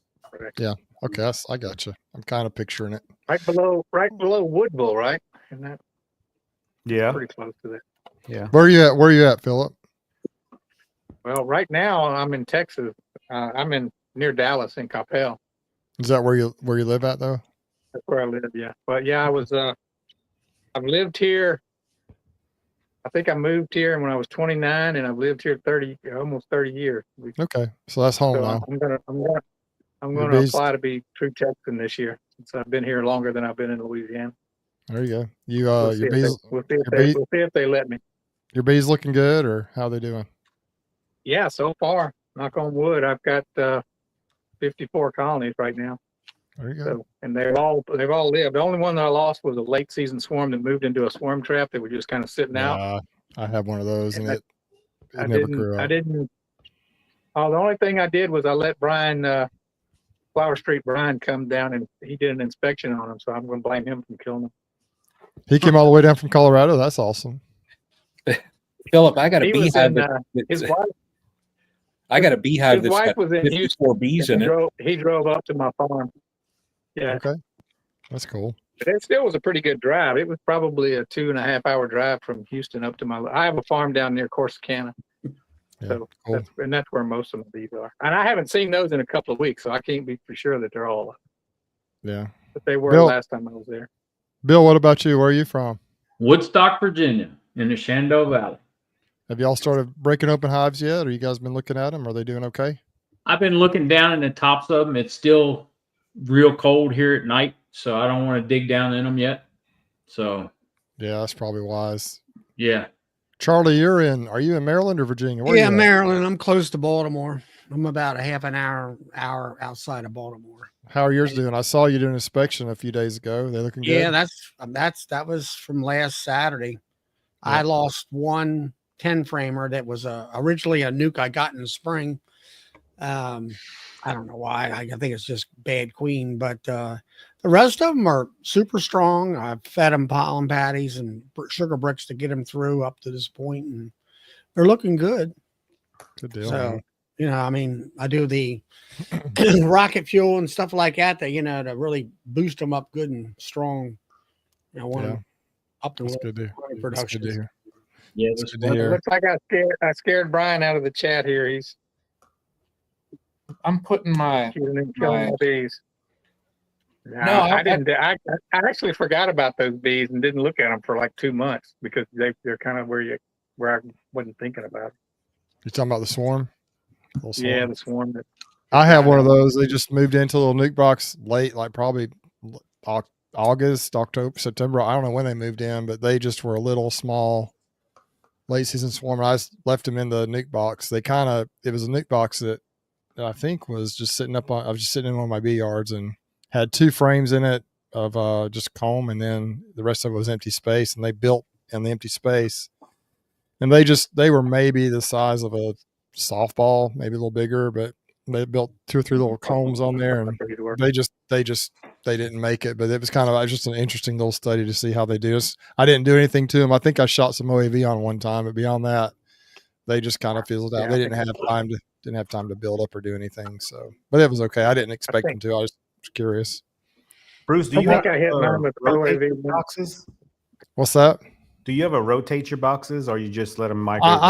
I do, but man, this year, I'm telling you guys, they look I strong. mean, I just they kind of I went I really split them down hard the last couple of let's see, Greg came, he was here I think 4 weeks ago. Then the next week and the next week I think it was, we like on Valentine's Day and the next weekend we split them hard.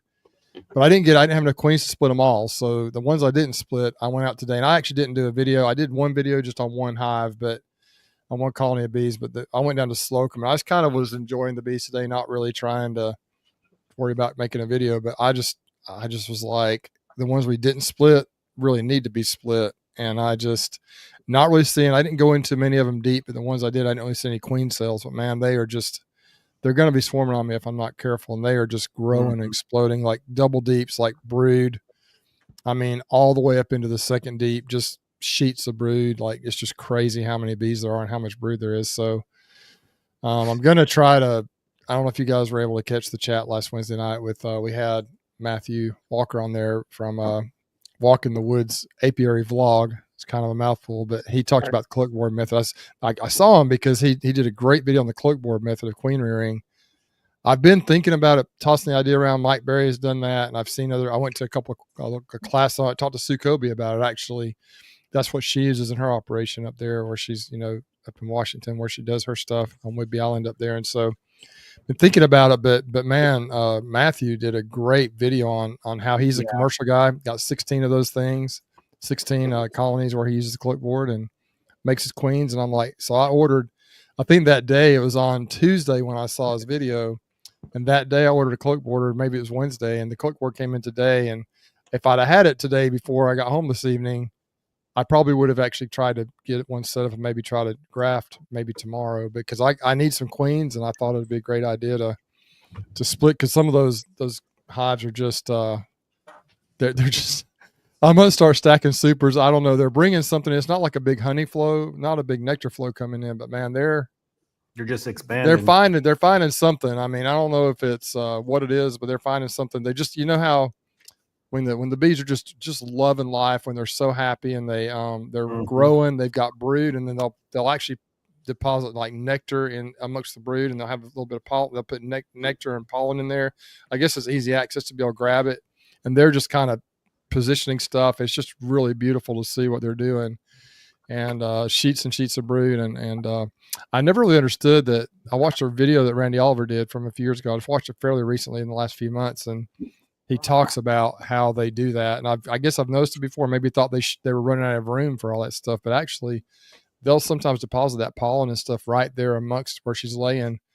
So it's, I guess, easy access to be able to feed the larvae. And so it's just kind of a few little cells of pollen here and a little bit of nectar here. And then they do, of course, have the nectar in the rainbow pattern as well, like they normally do to store it.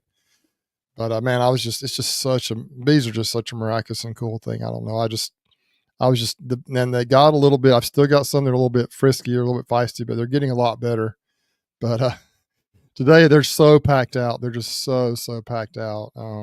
I don't know. I hope they don't swarm on me, because I didn't have I didn't go down there expecting to really do anything with them. I just wanted to check on them. I really wanted to kind of see the status that they were in, the ones that I did not get split.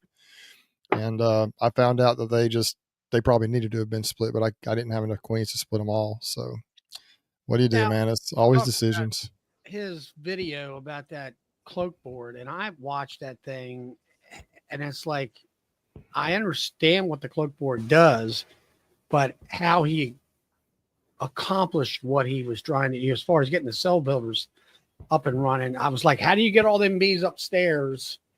Yeah, he brings brood. He told it on the live chat the other night. We kind of asked him that question, and he actually says he has a nice strong colony, one for every, like he has his queen ring colonies, but he also has like resource hives, big strong resource hives. Right. I think he says he has Right one of those for every queen breeder colony that he has, or queen rearing colony that he has. Every cloakboard colony has this. So he'll pull brood and put it up there.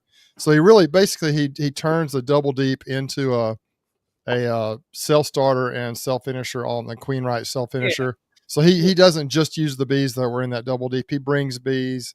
He brings brood in from other colonies and just continuously adds. Putting a big scoop of bees in there in the video, but I've been studying all that too, as far as starting queen rearing and I'm looking at that, and it's like I told somebody else. I watched a video years ago from the queen rearers out in Hawaii, and they use cloak, but their hives are in a row up on stands, and there's a PVC pipe that goes all the way underneath it there, and there's a pipe that goes up in the bottom of every hive, and at the end of that pipe is a 6-foot wide blacksmith shop. What do you call it? Blower, or like on a smoker, a bellows, okay. a big old bellows, and they blow smoke through that pipe and blow up underneath of them hives to push those bees through the queen excluders to get them up there, and then they throw the slide in there, and that way they got the population. Sure. There's different ways to do it. I think it depends on how many cells you want to raise too. I mean, you always hear about how cell builders need to be just overflowing with bees, and that's true. Right. But if you're just trying to raise 15, 20 cells, 30 cells, he's trying to raise 45 per colony. And so you got to have incredible amount of resources to do that. I think as long as you have I had several colonies today. I'm thinking, man, this would be a perfect cell starter. Just bees packed out top to bottom, a lot of brood up top. You want that cat brood that's going to emerge and turn into nurse bees, a lot of food, everything you need. So I don't know. I'm going to try to do like 30 at a time. So I don't know that I have to have, it doesn't have to be just like over. I mean, it needs to have a lot of bees. Don't Yeah. get me wrong, Well, but it doesn't have to be just, it's not going to be able. If they don't have as many bees as they really need, they won't do as many cells. I don't think. And he that's talked what about I that a do. little bit. I graft 30 at a time. Yes, I really don't think it has to be. That's about all I can handle, about once a week. If you think about, he was putting. Let's see, he had 2 frames of food of pollen, and the grafting frame, and so he had 6 frames of just capped brood in there. And if you figure every frame is at least worth 2 frames worth of bees, I mean, by the time those things start to emerge and turn into nurse bees, you're going to have just so many bees in there, and they're going to take care of it without That's any what trouble. he said. He said he puts his cup of bees in there just for the first round. That's right. And then he says usually the second round is better because you get more hatching bees from all the brood he put up there. So that cup of bees is mostly just for the first he said round. the take-in is good on the first round. Yeah, I mean, I watched like Richard Knoll, So and he Bruce Brown asked to be left to sell. What's that? I didn't hear the last part. What's that, Phil? You cut out, Charlie. Oh, I was saying Bruce Brown asked if he leaves his cells in that hive until they're capped. Yes, he does, Bruce. Yeah, I think leaves he them in there does. till He they're does. It's a cell starter, and then when you pull I thought you left the clipboard. See, I've been trying to learn this, and he had the best explanation of any I've read. I went to a course, and He pulls the close board on day 2, doesn't he? yeah, I think after a full 24 hours, I think he says within 24 hours, about 1 to 2 days later, he pulls it, and then if they're started, and I've never heard He it has the explained queen like. excluder below that. Yeah, and so I've never heard it explained the way he explained it, where he said that, initially they're going to create emergency cells, which is what they do. That's anytime they're queenless, they're going to try to create emergency cells. That's what they do with the grafts you put in, and so those emergency cells, I think, they'll build them out, but then as soon as emergency cells aren't always the best quality cells, but then when he pulls that cloak board out and it comes above a queen right colony, they snap into like a supersedure mode, and they really draw that, they think they're superseding, and so they draw that cell out even bigger and stronger. The best cells, I think, out in nature are swarm cells, followed closely by supersedure cells, because they're choosing to make queens, if that makes sense. Emergency cells, I think, would come in third place because they're desperate. They haven't chosen those. And then when you graft, so I've never heard of that before, but it makes sense to me how. And that's the whole principle, I guess, with cream rearing. When you do a cell starter, you're doing the exact same thing. The difference is with cloak board, you don't have to move them to another colony that's queen right. You just pull the slider out, and then it becomes a queen right colony again. I mean, the slider basically breaks the communications between the queen and the upper box. Exactly, absolutely. And then the slider is no more than a double screen bottom board. Or whereas if the queen's in the bottom, you pull your slider out, you take your double screen out, you put your queen excluder in, where the slider opens the queen excluder back up. Then I was talking to Gus Mitchell down at Nobby this year about that on a lunch break, and he says once them bees start making cells, they have to finish it. Once they start something, they're going to finish it. So that's where, even though there's a queen in the bottom and there's pheromones around, they will finish them queen cells out and cap them. Oh, sure. And I've noticed too, if you leave them in the queenless colony, I've had this experience before. I thought, why don't you just leave them in the queenless colony? Well, they'll start to break them down. I don't know if you guys have ever done that or not. Once they cap them, if they feel like they don't need them, they may finish making them, but then they'll start breaking them down. That's one thing. Like if you use those little cages from Easy, probably. I don't know if you use those little cages from Easy Peasy, then they can't get to them. Then they'll go ahead and I think they'll be okay. But if you don't protect them, they won't break them all down, but they'll break down some of them. At least that's what's happened to me in the past. I think that's why you put them over the queen right colony, because then they're like, oh, well, we need to go ahead and finish these out for some reason. I'm not sure why they do that, but the way Matthew explained it is they go from an emergency situation to a supersedure mindset, and that way they just draw them out big and strong, and they look really good. And I don't know, and that's what the pros do. I think he pulls his out after 7 days. Yeah, I think he puts them in an incubator. I think so. Yeah, I believe so. I've got an incubator, but what I'll probably do is just use once they cap them, I'll probably just put those easy peasy cells on them or those cages on them, because I'm not trying to do hundreds. I'm trying to do 30. You know what I mean? And so I don't have to. And if you put the cages on, the bees will keep them warm, but they aren't going to break them down. And then that worked for me real well yesterday. I tried it really for the first time seriously in many years. And I had real good success with the first round. I tried to graft again, like in late August or early September, whenever it was. It was miserable. Well, it It might did not not work.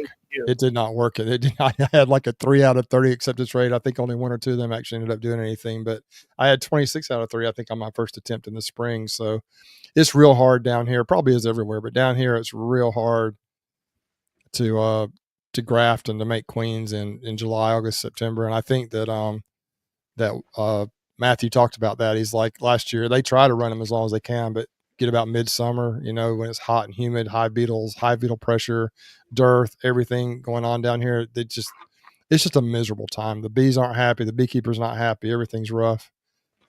And so, who hopped off? It was Phil. Phil must have bopped did. out. Sometimes he bops out. I found that you get them capped, and then if you leave them in there for the rest of the time until they hatch or get close to being hatching, then you get burr comb between the cells, and then you got to try to slice them with a Sure, razor you're right. knife. What a pain. Yeah, it And is. I'm like, that's when, as soon as 6 days go by, they're capped. I put them in an incubator, and Yeah, that's then, good. which is convenient. And then I'm been letting them hatch in the incubator, and then I let the virgin walk on into my mating boxes. And Okay. then I just got off of a thing last night with James Lee up there at Michigan, and they had a queen breeder up there, and he pre-marks them before they get mated.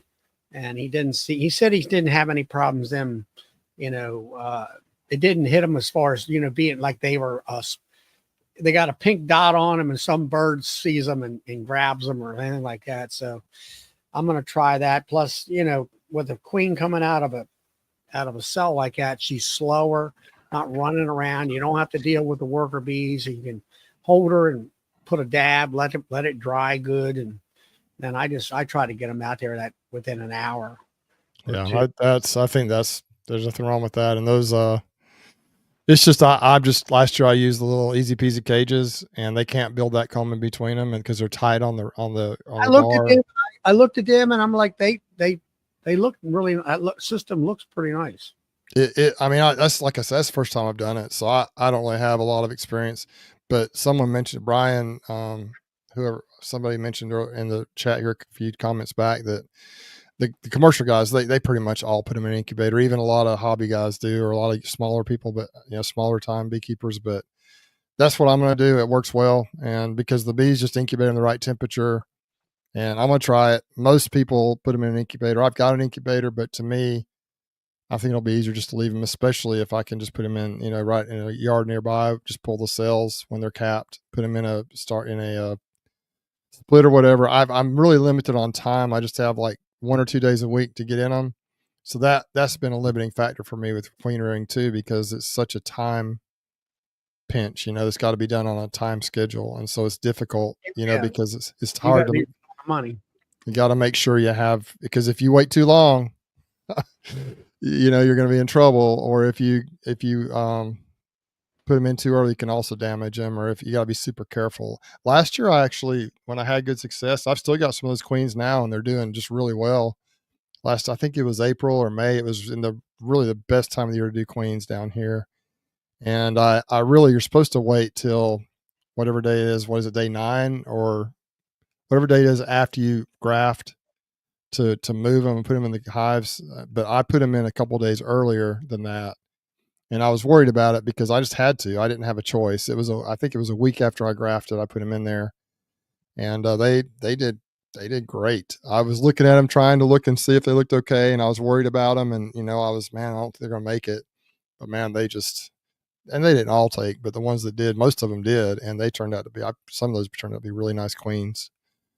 Bracken, I think, saw some of those when he was down here last year. We didn't really get honey off of those because it was late in the year, but we peeked it on some of those, I think, and they were starting to grow. And some of them now are just, I've split them another time or two, and some of them are just busting up into those boxes. And so they're doing well. Bruce, you're sitting there trying to think on what day and all that, whatever. And I know you got one of those, buddy.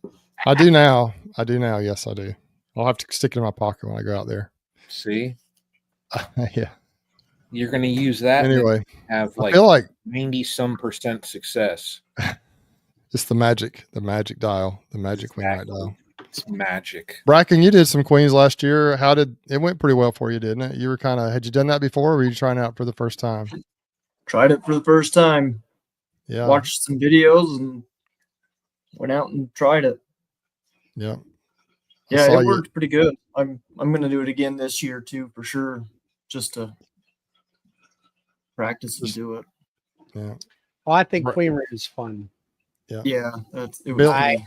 It's as I kind of give an example. It's like somebody who likes to garden, and they plant a tomato plant, and here comes these great big beefy tomatoes and stuff, and they're beautiful looking and they taste great. And I think for me, queen rate is the same thing. You go through the first, I call it you're playing a game with the bees. Okay, you put your graft in, and then you see who won. Did you get 80-90% acceptance rates, which to me is great, or 100%? Once in a while you'll get that. And then at the end of the game, where you put her in a breeding box, and then once she gets back and lays and whatever, here's this beautiful pattern, and she looks beautiful looking, and I'm like, yes, that's cool. I helped create that. That is cool. And Bill, all that kind of stuff. That's what kind of gives you sort of a pat on the back, Well, that's the way it is with any kind of beekeeping. You just start off with this little cool thing, and you grow them, and you watch them, and you help manage them. They do their thing, but it's just the little principles you can apply. It's really cool. Bill, do you raise queens? We do. We have a commercial queen rearing yard in Winchester. Okay. Cool. How about And you, there- Brad? Wait, say that again. I was talking to somebody on the chat. Oh, I'm sorry. Have you do you raise queens as well? Have you tried? Yeah. I started requeening all my hives every year. Man, I think And I'm so just I'm gonna try to. I was telling them I'm trying to raise at least 100 this year because I want to requeen the 70 I got, and then I'm trying to get up to 100 hives. Yeah. Well, that's cool, man. I guess I'm late to the game then. I've always thought it would be cool, but it's easier just to buy them sometimes with my time schedule. But I've always been a little intimidated by, like, where am I going to put them all? Like, how do I get mating nukes for, I can see if I've got 5 or 10, but if I've got, 40 40 cells, that's been one of my limiting factors. Number one has been the time restraints, just trying to time everything right. And number two has been the, how do I come up with 40 mating nukes, if that makes sense? And so I guess the idea is just don't maybe make that many cells, and then you don't have to worry about having that many mating nukes. Well, What I'm trying to do is like, I like to sell nukes. So I'm trying to plan it to where, because I got a lot of, all my queens are new. So I'm selling overwintered queen nukes, and I'm trying to get it to where when those nukes leave, I'm dropping the cell in those. Because what I got is double deep 6 framers on a lot of them, and 8 framers, and I got some 10 framers. Well, whenever I pull nukes and pull the new queen, I'm gonna drop cells in all of them. So unmute yourself, Bruce. My mic just does that sometimes. I think if I touch it a certain way or if I move a certain way, it just mutes itself. I didn't actually intentionally do that. Bill, so are you a commercial beekeeper?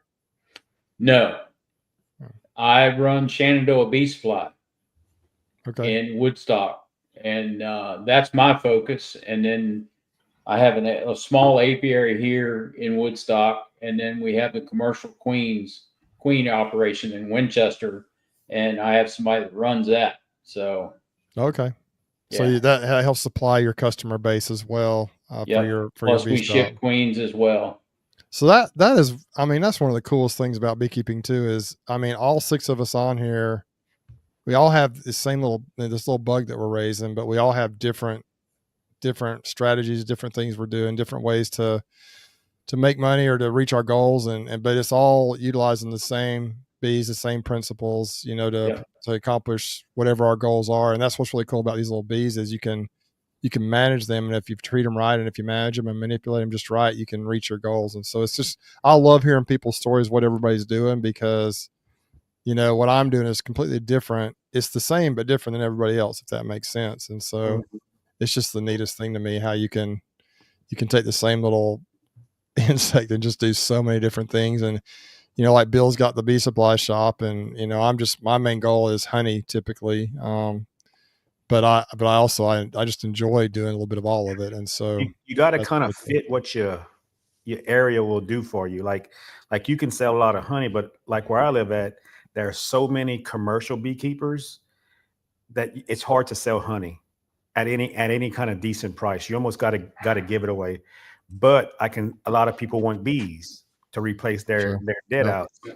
So it's easy to sell bees. So I sell honey, but it's just out of my home. I don't promote it anywhere because all the other companies have it in all the little stores around my house and in the parish. So I don't even try to sell it in stores, but I got tons of people calling me for bees. I mean, I don't even take the orders for the nukes. I just tell them, hey, look, I'm going to see what I got in the middle of March, and I'll start calling you as I see how many hives I'm going to have. So I've been increasing my hives every year. So that's why if I hope to get to 100 hives, I can have at least 50 nukes that I can sell every year. Yeah, I need to. So here is, you guys, if you've watched my channel, you know I've had some spicy bees, right? So that's been one of my biggest. I've sold a few nukes over the years, but one of my biggest fears, I guess, is that I'm going to sell someone a nuke that's a beautiful nuke with a perfect nuke that's going to explode and become productive, but it's going to start stapling their ankles, to start stinging them like crazy and be really aggressive. And so I don't want to sell a nuke like that. I don't want to sell people bees that I'm going to get a bad reputation. So that's been one of my biggest fears. I've sold a few nukes in past years, and they've always, customers have been pretty satisfied with them.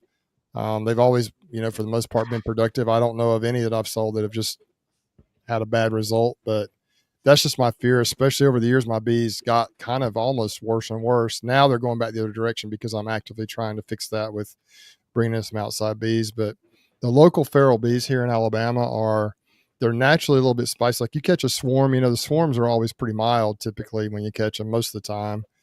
But when they're the size of a volleyball, it's different than when they're the size of a double deep colony. And they can become, when they establish that when they get in that hive and establish that colony and get super strong, then sometimes when they have all that brood to defend, man, they can get just crazy. And you guys, if you've watched my bees, maybe you haven't, if you've watched my bees, So I've got a lot of really good, nice bees now, but I still have those. So I guess that's my biggest fear with nukes is I don't want to sell someone. Number one, I want to sell them junk. Someone's going to die out right away. And number two, I don't want for the person who's getting bees for the first time to buy a nuke from me and just start growing the bees and be excited about it. And then, 3 months down the road, they can't hardly open the hive without the bees coming after them. And, I can deal with it. I dress up, I suit up, and my bees have never been like Africanized mean, but just it's much more enjoyable to have nicer bees. And I don't mind. When I first got into bees, my mentor told me, he's like, there's nothing wrong with bees being a little bit defensive. And so if they test you a little bit, that's one thing. But when they are just actively trying to sting your wrist and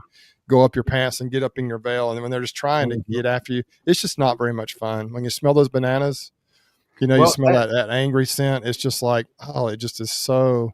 It's gotten to the point now where I don't enjoy it when it gets to that point anymore. Well, that's one of the main reasons I went to selling overwintered queens, because when I'm getting the queens and the nukes, they're coming out of a big hive, like double 6 framers, 12 frames of bees.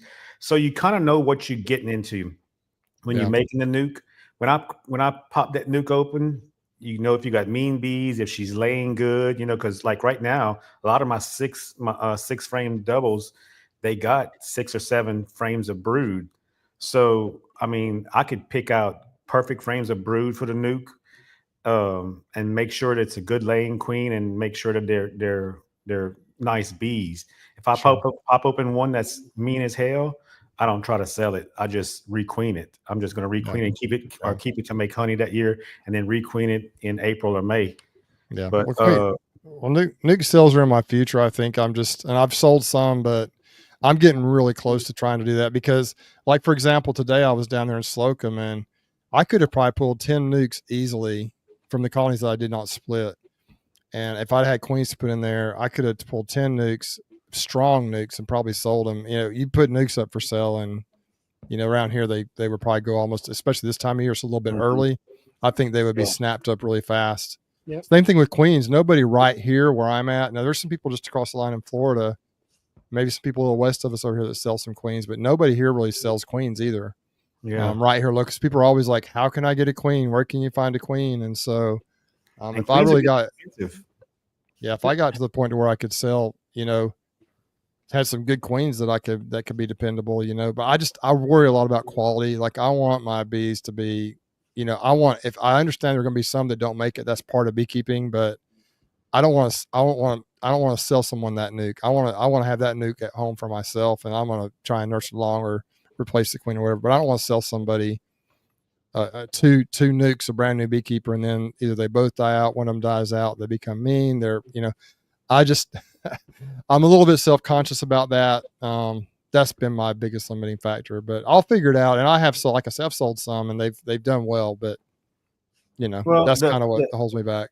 The big beekeepers that sell nukes every year, they taken, you know, they make up hundreds of nukes at one time. They take frames of brood, they drop a queen in there, she starts laying, or they drop a cell in there and she starts laying, and then they sell it.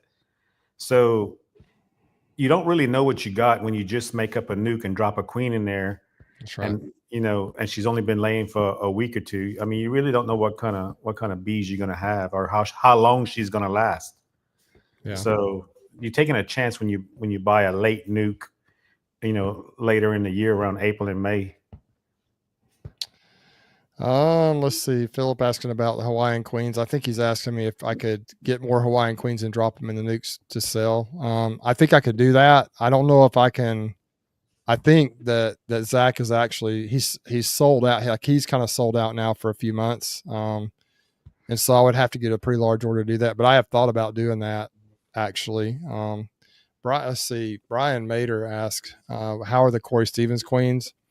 Corey Stevens queens are they're very productive. They're very good queens. They ended up being a little spicy. Now, I don't know if that's because of the drones they made it with, because, you know, they're virgins when they come in. So, and if you know my bees, they've been spicy. So if you got a virgin queen that comes in from wherever, and then my drones mate with that queen, even if it's a queen that, a virgin queen that would dance, you know, or sway on the frames if you played the hula dance, they mate with my nasty drones, and you might end up with some mean bees. And so I can't say for sure it's his queens or it's my drones or what it is, but some of them get a little spicy. They're not all that bad. Some of them are just like pretty normal, but some of them get pretty spicy. So I'm actually trying to I'm just trying to wean all the spicy ones out little by little.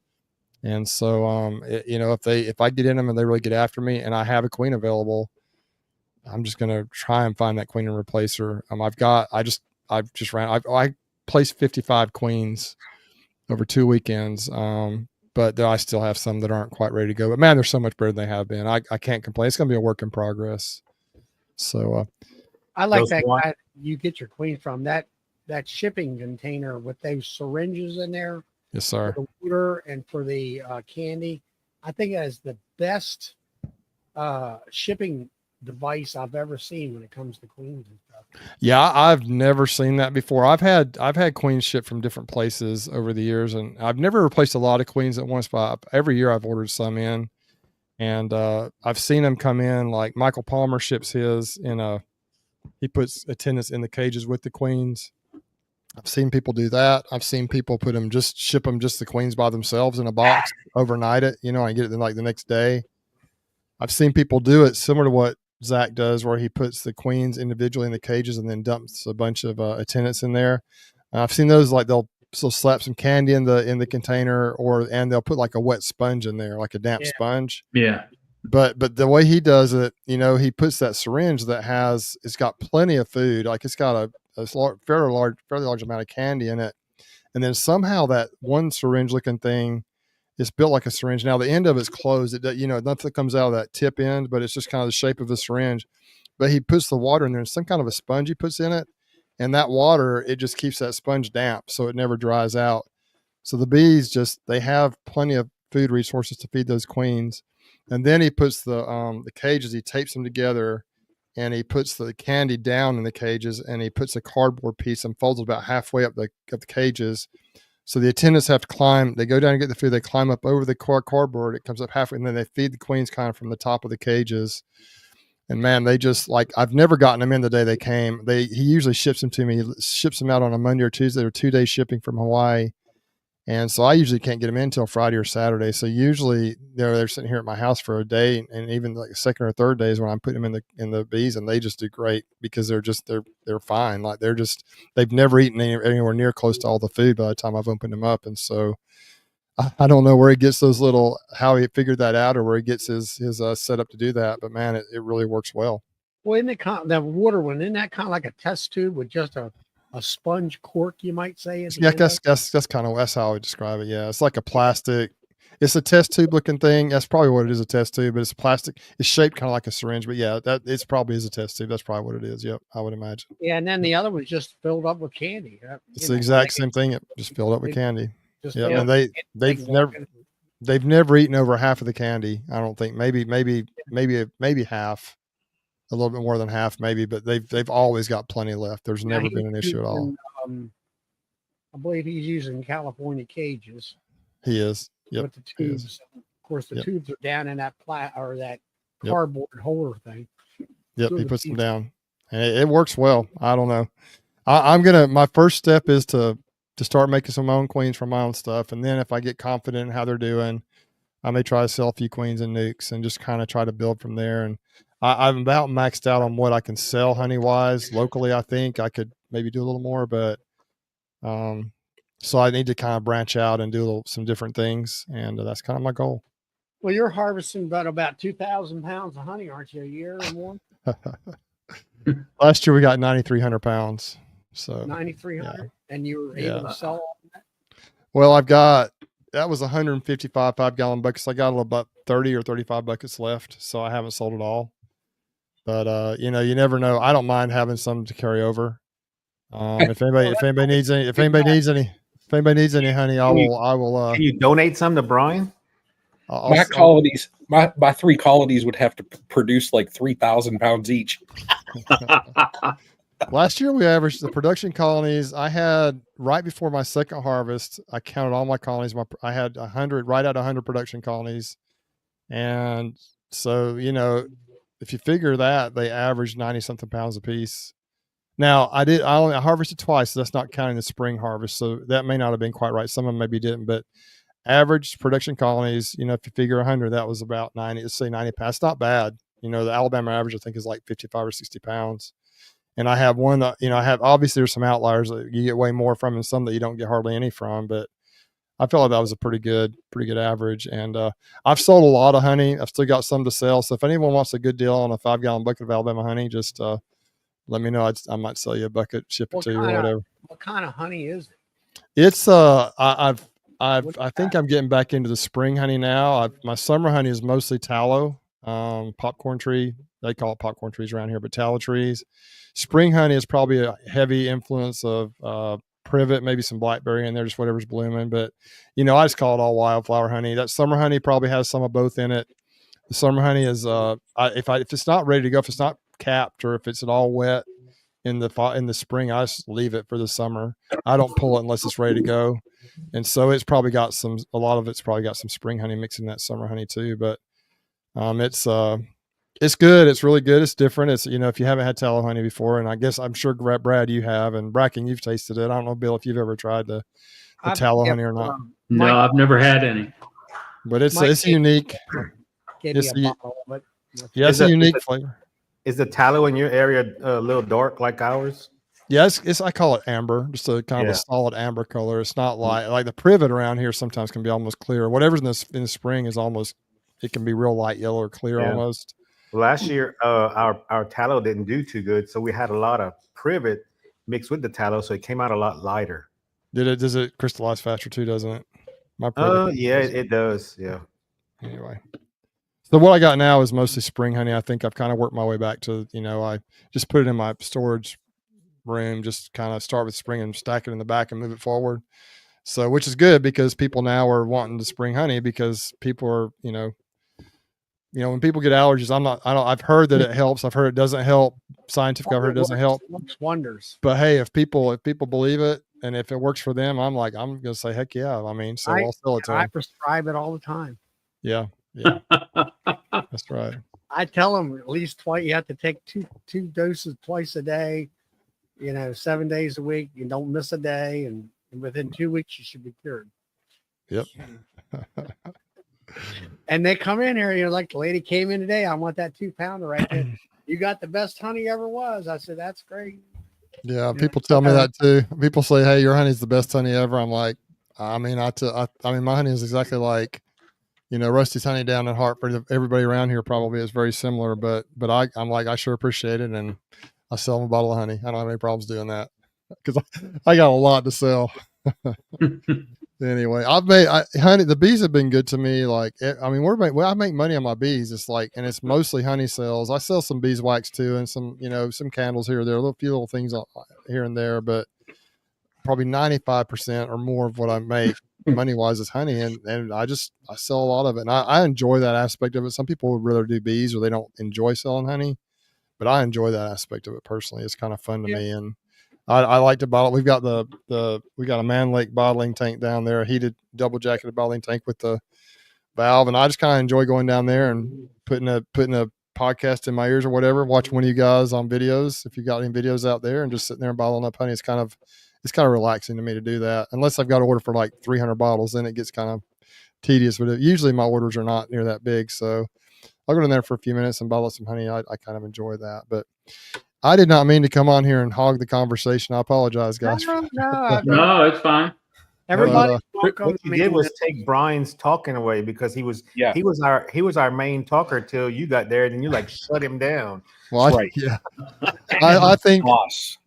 I think I'm going to hop off though, guys. I just wanted to come on for a few minutes, and I've been on here, I think, for like 45 minutes now. So, but I appreciate you letting me come on, Charlie. And you guys, if you guys ever see me in the comments, if I see Charlie, I put legend, the legend's in the house or whatever. Yeah, that's Charlie. He's a legend out there. I've nicknamed him the legend. So I think we all should call him legend from now on. Yeah. He should put in parentheses by his thing down there. He should put AKA legend. Charlie had a group of people with cameras following him around Nobby this year. He was I'm telling you, he did. They were waiting for him to break out and dance. I mean, I asked one of the guys that I said, "Hey, I haven't seen Charlie yet. Have y'all seen him?" They said, "Look for the big crowd, a dude with the biggest smile." That's right. I mean, who cares? Who cares if Cayman walks by? When Charlie walks by, it's like you're talking to Cayman. Charlie walks by, everybody just like, forget you, Cayman. I missed my opportunity because when Charlie come up to me like 2 years ago and was like, "What do I need to do to start this YouTube?" That's been 3 years ago now. 3 years ago, I should have got out a quick piece of paper and been like, "Okay, sign this. I'll be your manager." Yeah, exactly. Because now look what's happening. He got like paparazzi following him. Yeah, I mean, like this year, it was like, "Can you sign my hat?" And I mean, last year I had Seth. Is it that worked for Bob Benny? What was it? Seth? Was it Seth? Yes, Seth.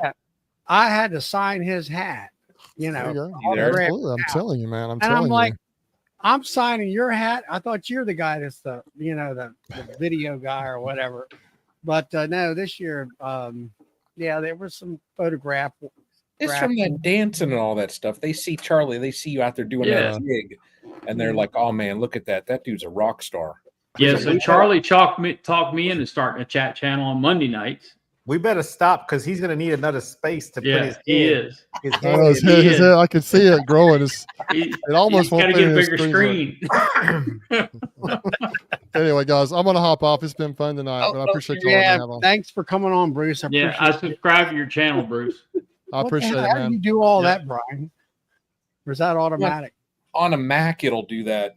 It's got like that. It'll do. I don't think it does on mine. What's the piece? Yeah, we got balloons. I'm on a Mac. How do you get it to do it? You have to have a manager. You have to be when one of the you- big-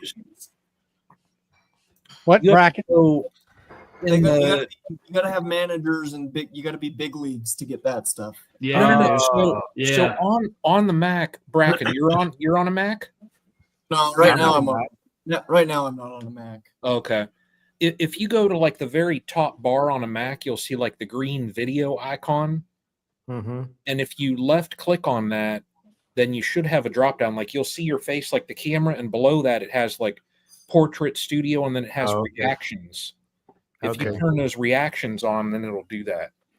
Now mine didn't do it because Brian. I was jealous because Brian was doing. I'm like, I'm on a Mac. Why won't mine work? And then Yeah. I actually had to upload the newest update, and when I did that, it became available. So it was. You have to be up. It has to be updated Well, as well. Bruce, Hi, every guys. once in a while, his don't work because he's what's the proper way I can say this? He's hand challenged. Yeah. See the old So missing the finger. see, he throws You up gotta that have both hand. hands to do it. He throws up that hand, and it's like the little alien dude from Bugs Bunny comes See y'all. flying across his screen. I've been watching you this for all these years now, Bruce, and I never knew you had a finger missing until last week when I seen your glove finger.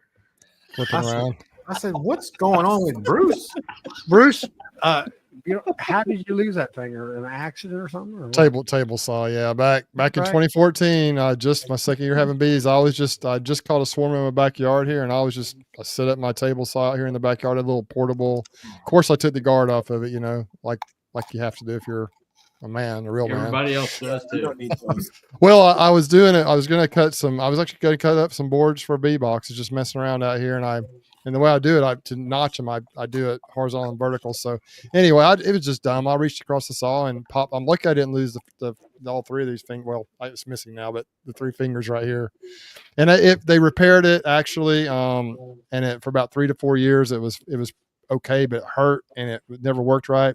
And the repair failed about almost 4 years later, 3.5 years later, and we just decided to just get them to take it off. And they actually said it was actually in this joint right here where I got it hurt, but they took it off down here lower in the hand. They called it a ray amputation. This is the ray bone right here, the metacarpal. They cut it off down here, and that way it just looks like a regular palm.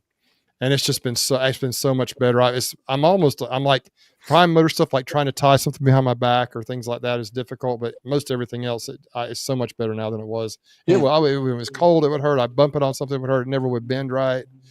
And so I'm glad I had it done. But that was quite the event. And just be careful when you're messing with those table saws or any type of equipment like that. Yeah, no, Anyway, guys, well, I'm gonna get off of here. Take Y'all care, take buddy. care. Yes, sir. It's been fun. all right, Brucey. So I might be hitting it here soon too. yeah, on let's that. get close to quitting time here for us. Yeah, you gotta catch that big silver bird south. I tell you what, I did not even think about it. I booked our flight. We leave Cleveland at 5:25 Sunday. It's darn daylight savings. So we got to be at the airport at like 4 a.m. and that's like 3. Yep, you're gonna Yeah. lose an hour. You're losing an hour of sleep, plus you lose an hour. You can make it up on the flight though.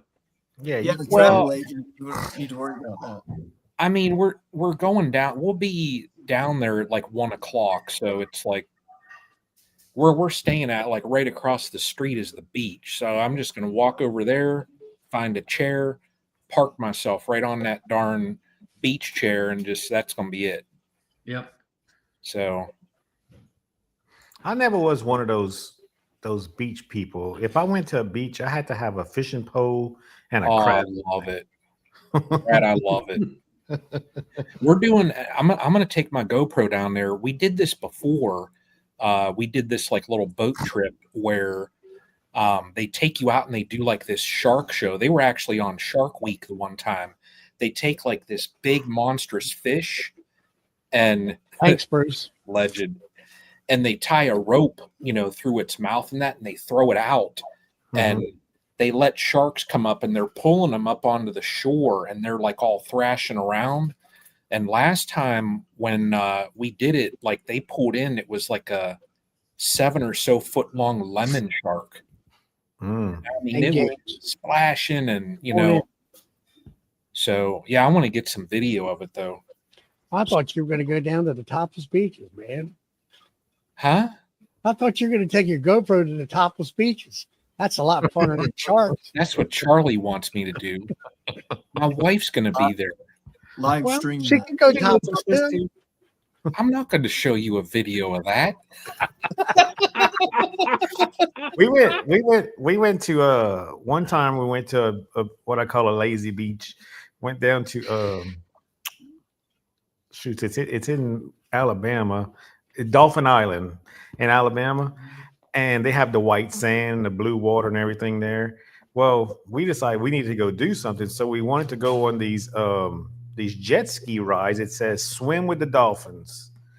So we took off on this. This guy shows you how to ride jet skis and everything else. We went riding the jet skis, and we're all out following the group. You know, he's taking you through the bay and all through the nice areas.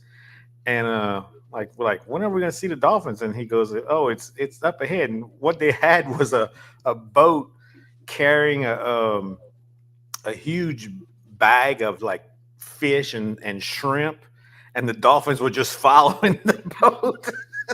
I'm there like, this ain't swimming with the dolphins. This I have, Brad, in years back, I swam on a dolphin. I did that.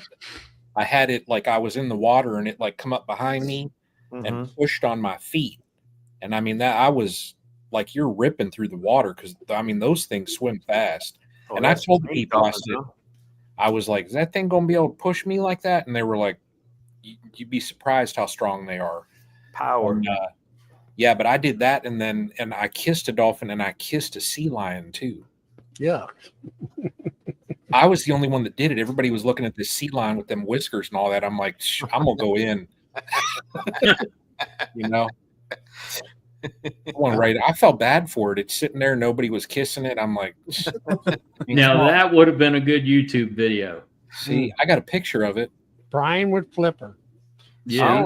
I always wanted to go to SeaWorld to see the big the shows with the whales and the dolphins and stuff. Yeah. Yeah,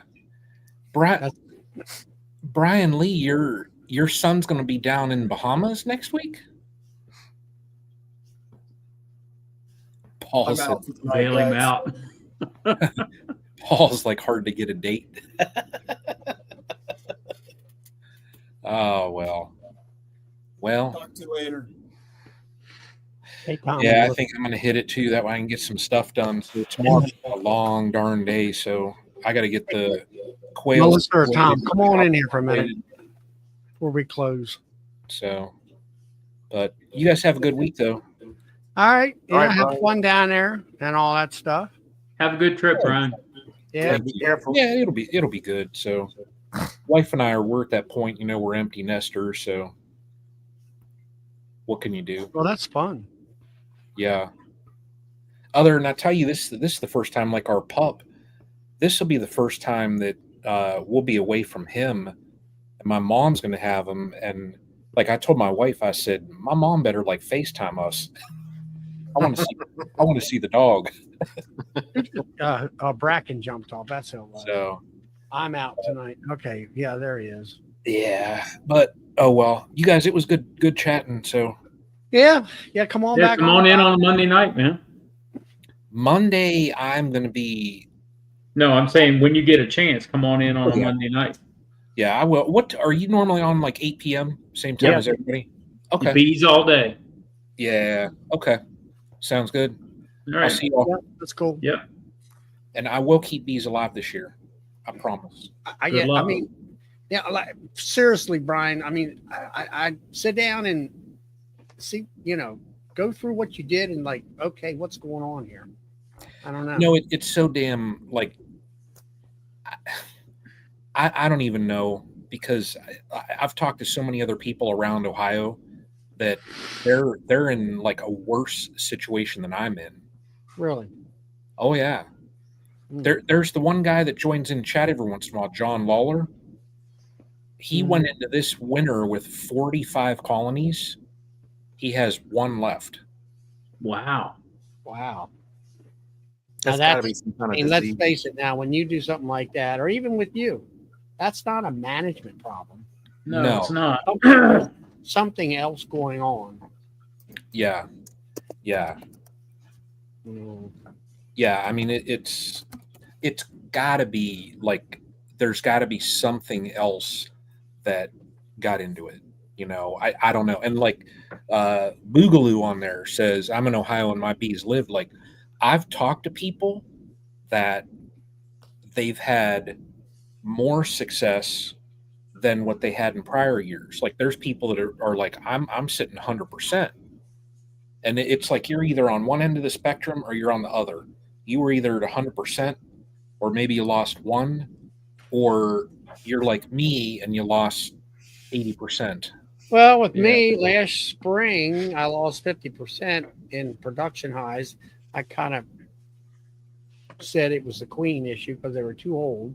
Because me and Brad here have talked about that. And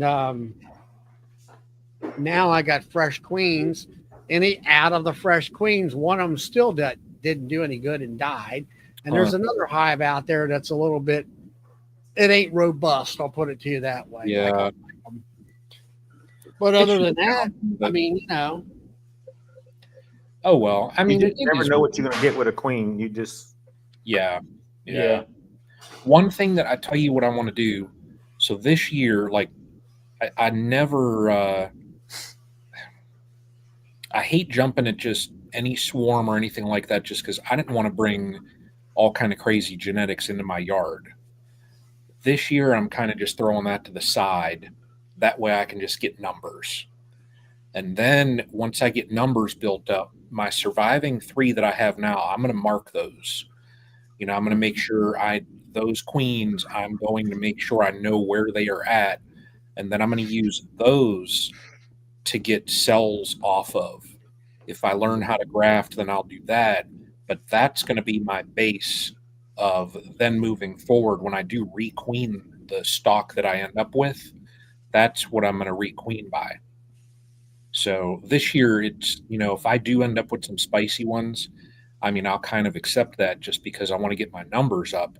And then afterwards, once I get bees that are alive, you know, then I'll dial in the genetics and requeen and do stuff like that. So it'll just be a process. That's all. But I mean, it's yeah, you can use the swarms just to get your numbers. That's it. Yeah. And requeen them. Brad, I was talking to one guy, and he's well known around this area. He's called the Bee Man, and literally everybody, I mean, all over the place. He's been on the news and all that stuff, and I think it's the grandson now, but the grandfather.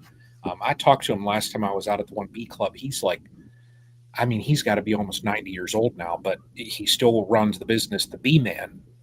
And I talked to him, and he told me he would go out, like if I just get him a couple boxes, he would collect the swarms for me in my boxes, selling them me for $50. And I'm like, and he said, I know you need strong colonies. So he said, I'll make sure, you know, if you want to do that, he said, I'll get you large swarms. And I'm thinking for $50, I mean, Thanks, Steve. so I told him, I said, you know, if I can get 3 or 4 from you, then maybe I'll do that. And you figure, I mean, that's $150, $200. And those things will, you know, if I throw them in, I've got a lot of drawn comb. So if I throw them in boxes with drawn comb, those things will go mad. Yeah, they will. So Just keep that comb safe. yeah, I did lose some. I had these, I don't even know what the heck kind of squirrel or whatever it is. It's like some kind of mutant chipmunk.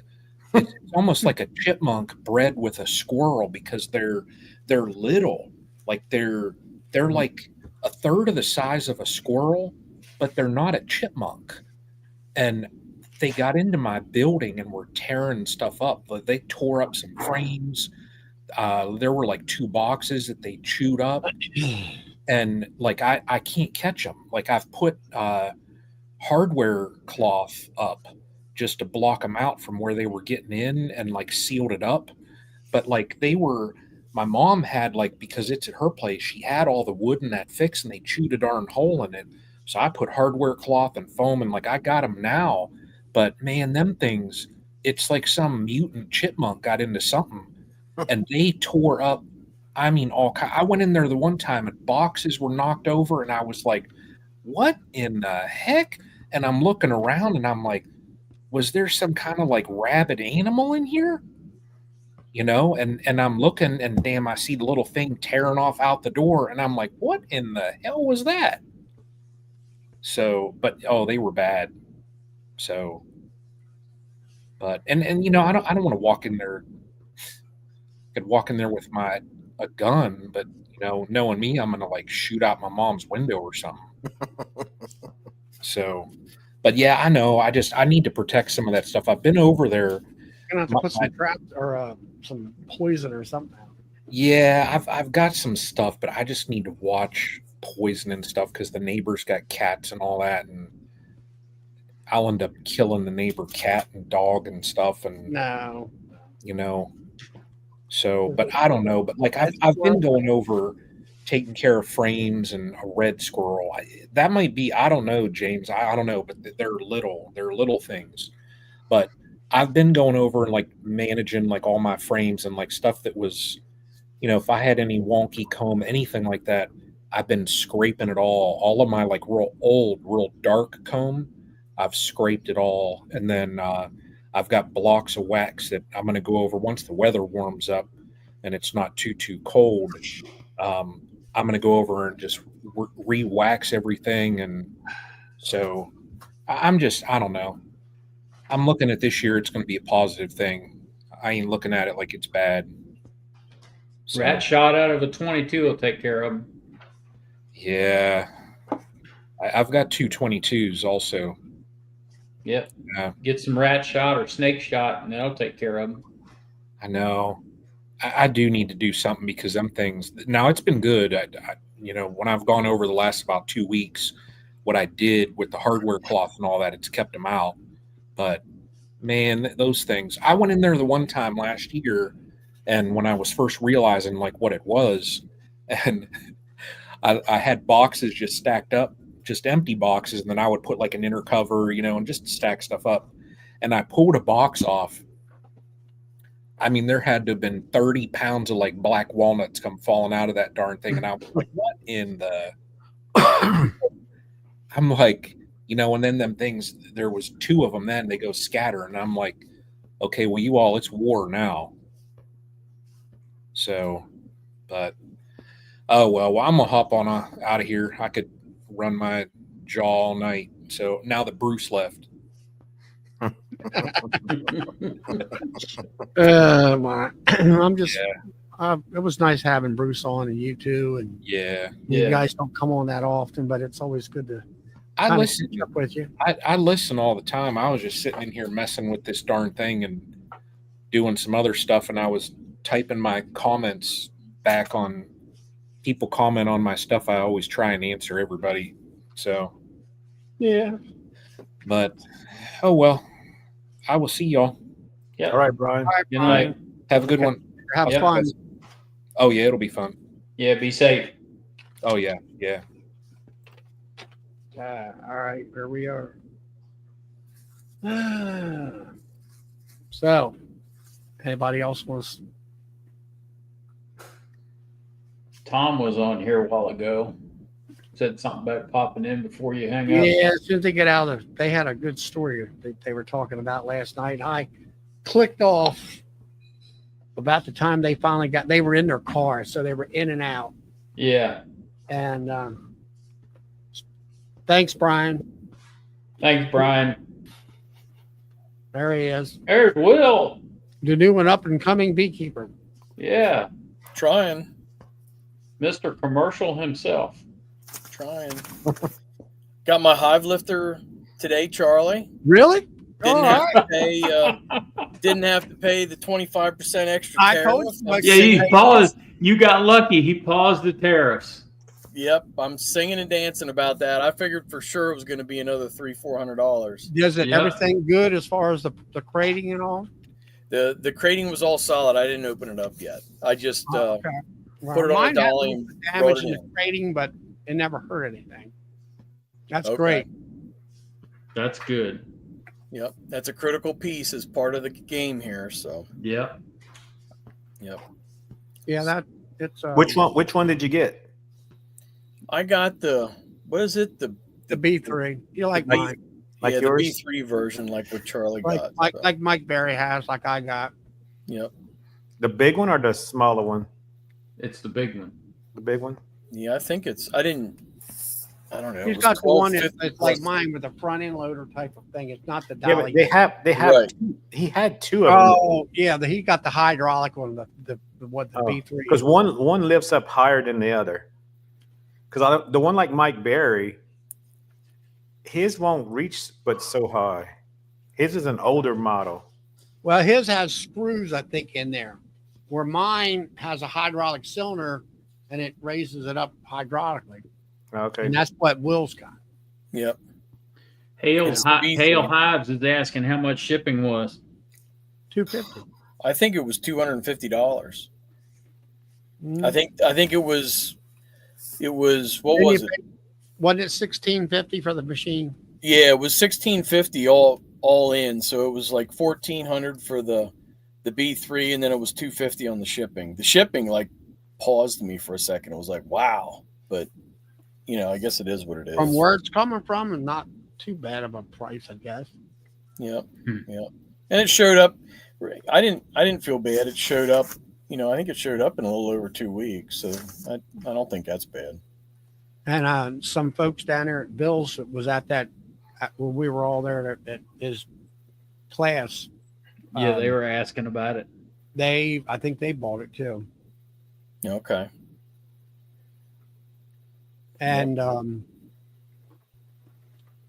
what else? Oh, did you hear about Bill? You want about the grafting thing? Yeah, we talked earlier today. Oh, okay. Yep. So you are pushing it back 2 weeks. Yeah, I'm going to look in the Hive. I'll be in the Hive Sunday and Monday, and Monday night I'll make a final announcement. Oh, okay. That's cool. Yeah. Yep. Yeah, that doesn't hurt me at all. I mean, that's a good thing, and be able to change the hotel reservations and all that stuff. That'll be great. Yeah. Yep. Did you tell him, Bill, that I drug you down the rabbit hole on sucrose syrup and all this No, I other didn't fun go stuff there. this week? I didn't go there. Is that what you're going to get a barrel of syrup or something on? Yeah, we were going back and forth about it with the supplier, and I said, well, I'm going to do a little research and compare the inverted sugar, the syrup, the T55, and ProSweet. So it turns out that the inverted sugar is better in the spring than ProSweet, and ProSweet's better in the fall, and the T55 is harder for them to digest. And it really doesn't have any benefits like the inverted sugar and the ProSweet does. And I can get a tote of ProSweet cheaper than I can get a pallet of 4 drums from them.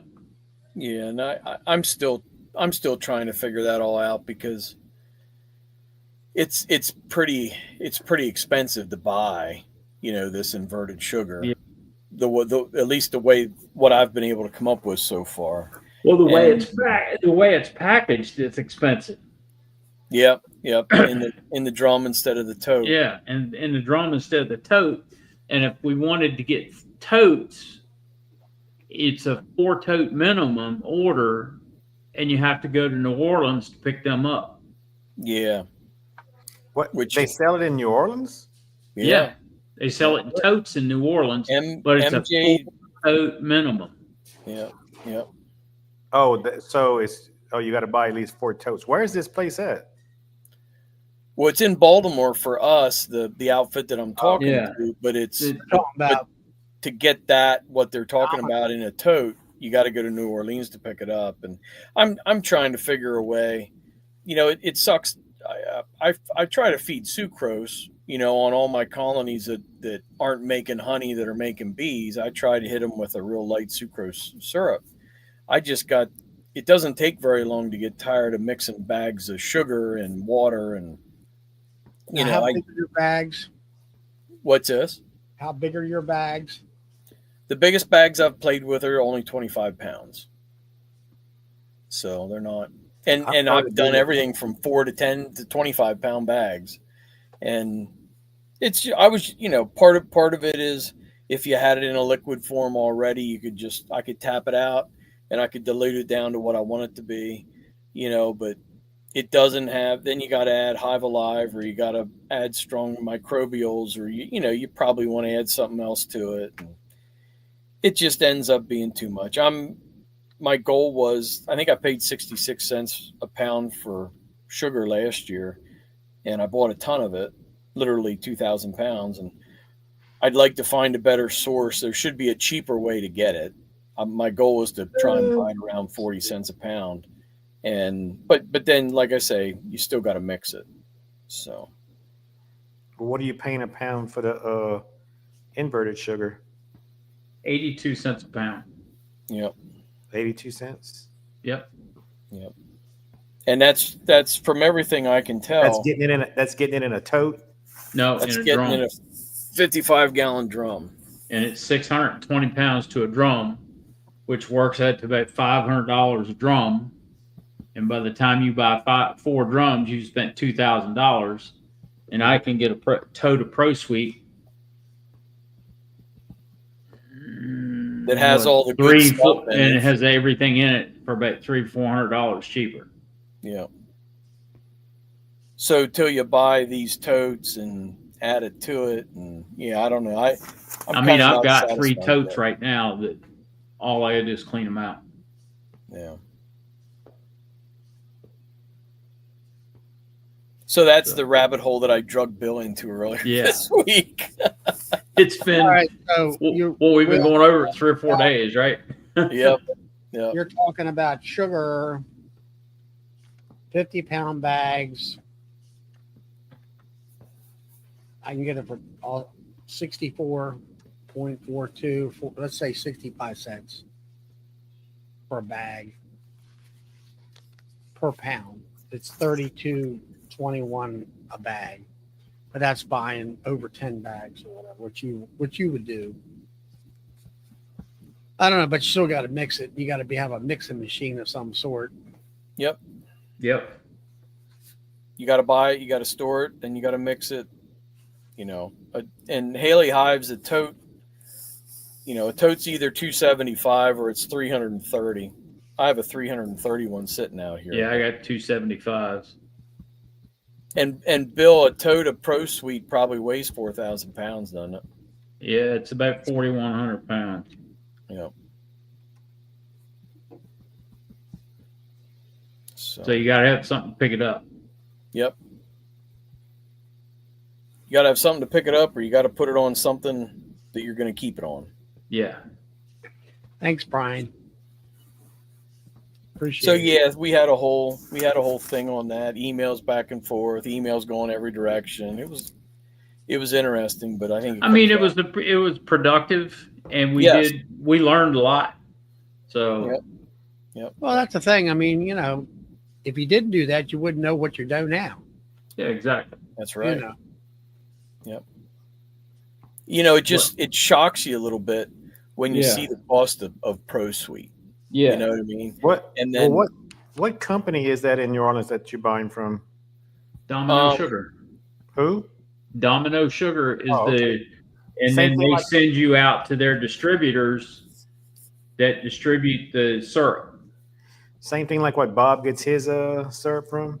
Yeah. Oh, okay. So, Charlie, I looked up distressed powdered sugar a while ago, and distressed powdered sugar is powdered sugar that has clumped or has an inordinate amount of liquid in it, or it's fermented or something along those lines. that's unsellable to the public and unusable in any other form. I would caution you on that as well, because I think that has cornstarch in it. Yes. Whether it's good or bad, depending on the time of year you're doing It didn't say it had cornstarch in it, but distressed sugar is not something that you can feed easily and be safe about feeding it.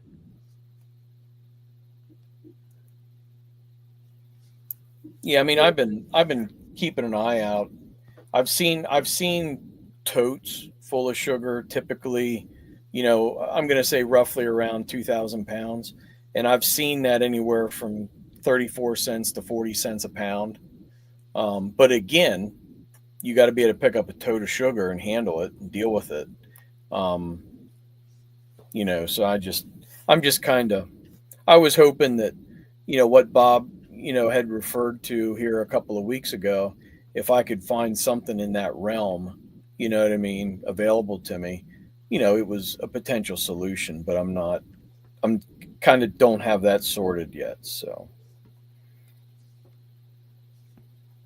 Yeah, it just, like you say, you got to be set. I mean, I know you got a skid steer, but you got to be set up for lifting. Yep. Yeah, and my a skid steer ain't gonna lift 4,100 pounds. I can tell you that right now. Yep. Yeah, I'm gonna put that on a flatbed truck that it can live on. You know what I mean? Until I can either get some of it out in 55-gallon drums, or I can, work my way through it. Yeah. But the good thing about the ProSuite tote is you can pump off what you need, cut it, and feed it just what you need. Because when you cut ProSuite, it'll mold. Yep. You got a shelf life of 30 to 60 days maximum. Yep. Before it ferments and molds. Whereas if you don't cut it, there is an extended shelf life from 6 to 8 months.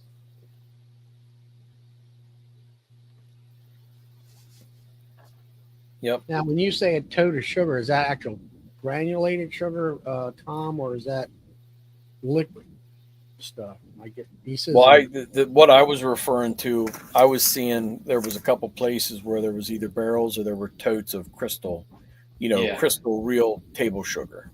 Yeah. Either that or them, what do you call them bags or whatever it is. Yeah, the totes are the bags. They're a super sack or whatever they call them. Super sacks. Yep. Yeah, we had one here. A guy brought it to me from somebody else, and I tried to cook it on the stove, and it was brown looking. And I'm like, I ain't feeding that to my bees. I don't know what that is. It must. Yeah, that's raw. That sounds like raw sugar to me.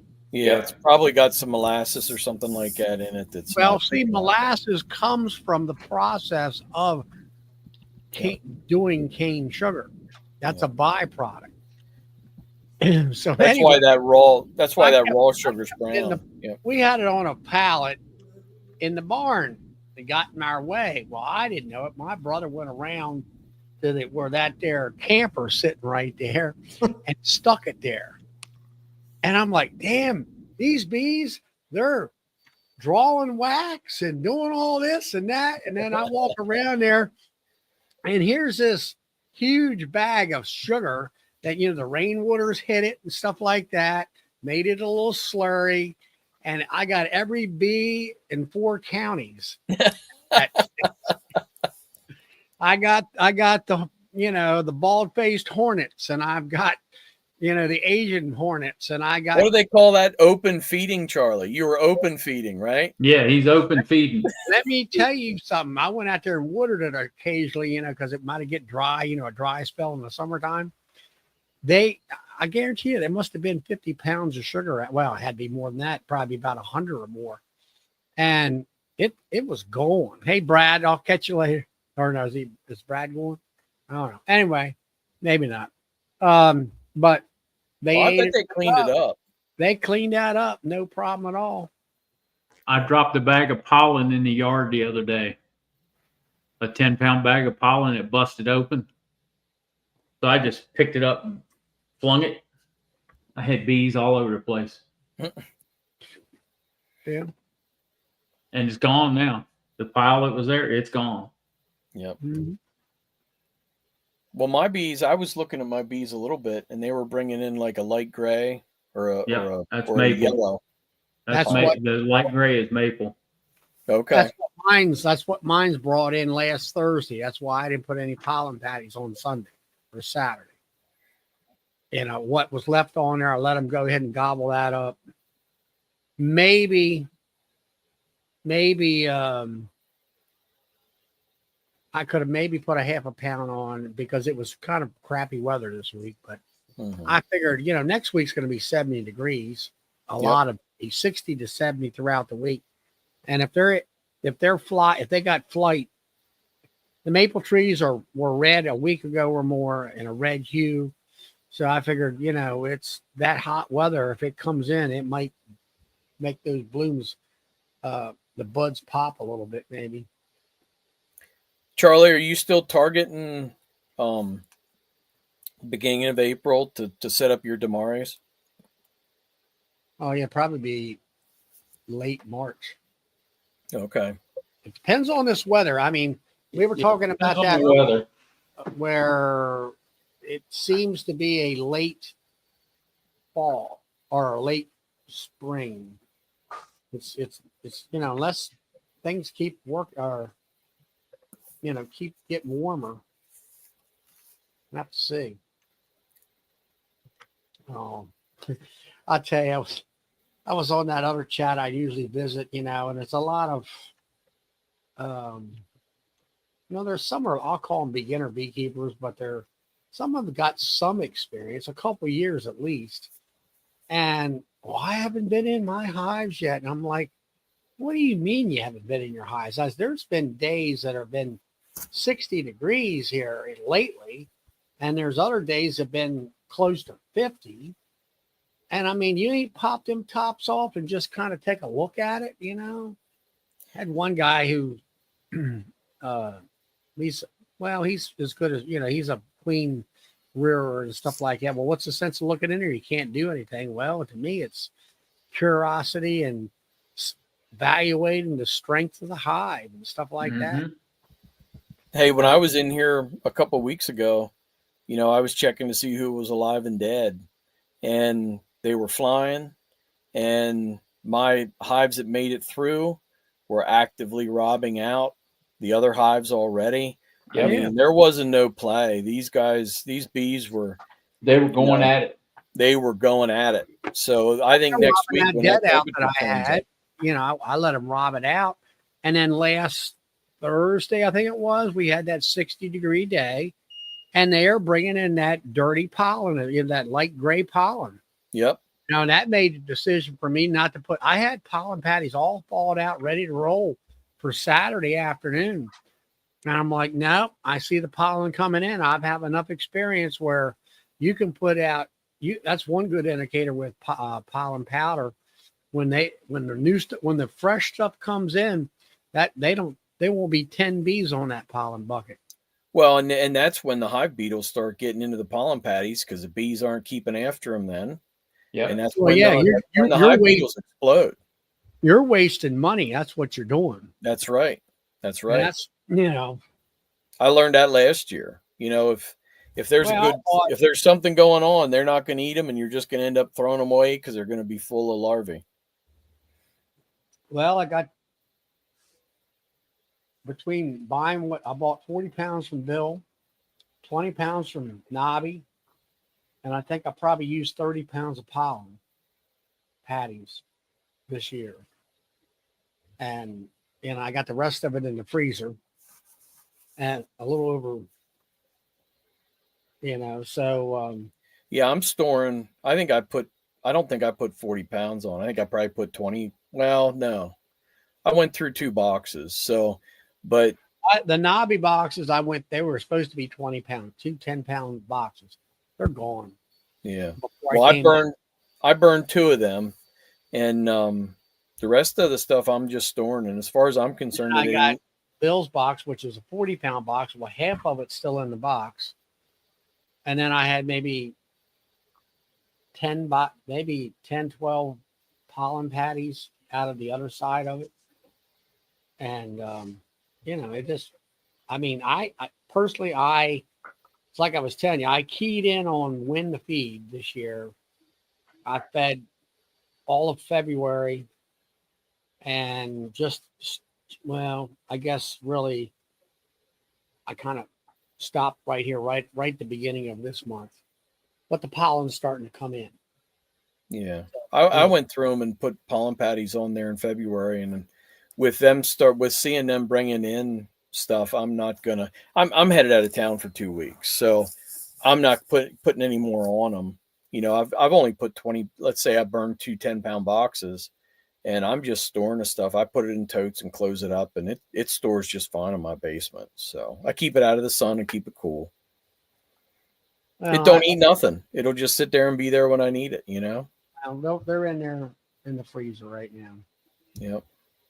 But no, I mean, people are like, I want my hives, I want them booming. Come last of March, 1st of April, I want them things, I want them like volcanoes. Well, they should have. Well, these other people should have been on them in February, like you were then. If they want big colonies. They don't know what to do with them. That's the problem. They're a 2-3 year beekeeper, maybe. Mm-hmm. They don't know what to do with the pollen bees like that. People say, well, they're going to swarm. I says, not when I get a hold of them. They will not swarm. Yep. And I figured it out. And I told when the one guy was the president, I said, look, I've been in your darn club for 10 years. I said, and your one guy was from South Africa who did the Demaree method. And I said, that's how I've never heard of it before until him. And he was running 250, 300 hives doing that stuff every week, doing a roving, Yep. Rolling the brood. Yep. Demaree. And he didn't have a hive lifter either. Yeah. He was a big, tall fellow. He was 6'6" or better. So now I think he kind of retired from it, got out of it, doing some other stuff. Yeah, no, I'm going to be excited to get into them when I get back, and packages will arrive to fill my dead outs, and away we go. So, Tom and Melissa, are you able to get in yet? We had a neat conversation last night, but I clicked out just about the time they were coming in and all that. So, but no, I'm glad that you got your hive lifter. I think you'll really enjoy that. If everything, if you got relatively flat ground. Yep, that's going to be a key to it. I'm going to be challenged with a couple of my stands, but I'll get that sorted out. About 5 minutes. All right, I'll hang in for 5 minutes. They were talking about going to a state meeting and how the state boys could help them out, and it was kind of laughable, I guess you would say. Oh, really? State boys being PA boys, or Maryland? No, they're out in Missouri. Oh. They had just, Tom and Melissa, along with their group, I guess you call it their local bee club, put on that conference, it was a day and a half conference or whatever, that Todd and all them from California, and a lot of folks here, Mark Miller went to, and they kind of a mini Nobby, I guess you would call it. They had a lot of good vendors from the area and a lot of really good speakers. I'm gonna head on out, Charlie. I'll talk to you all later. Right, Brad. Good night, Brad. See you, Brad. Yeah, I normally would shut down. I'm just waiting on Tom and Melissa here for a couple minutes. Am I going to beat Joey's World? Ain't nobody beat my record there, Roy. My record when I first started was over 6 hours long. And it was New Year's Eve 2 years ago. Here they come. Are they in the car again? I'm in the car. No, they're in the car. So now can we talk? We broadcast this thing, or should we shut things down? Yeah. I mean, yeah, the state just wants to kind of get more involved in and helping the local clubs. But yeah, we can edit and finish the conversation, after that. But it's just they're really wanting to be more involved in and they're trying to kind of not reinvent themselves, but be more interactive with the rest of the state. So I think this was their way of kind of like, trying to get more involved in local clubs. Well, let me go ahead. It's 11:11 and we're getting low. So I'm going to go ahead and shut the chat down. Thanks for everybody coming in. And we will see you next Friday night at 8 p.m. Eastern Standard Time. I'll see you on Bill's Bees All Day chat on Monday night, starting at 8 p.m. Eastern Standard Time. And until then, have a great time and hope your bees are doing good. And hopefully you can jump into them this weekend if the weather's right. So see y'all later. Everybody hang loose.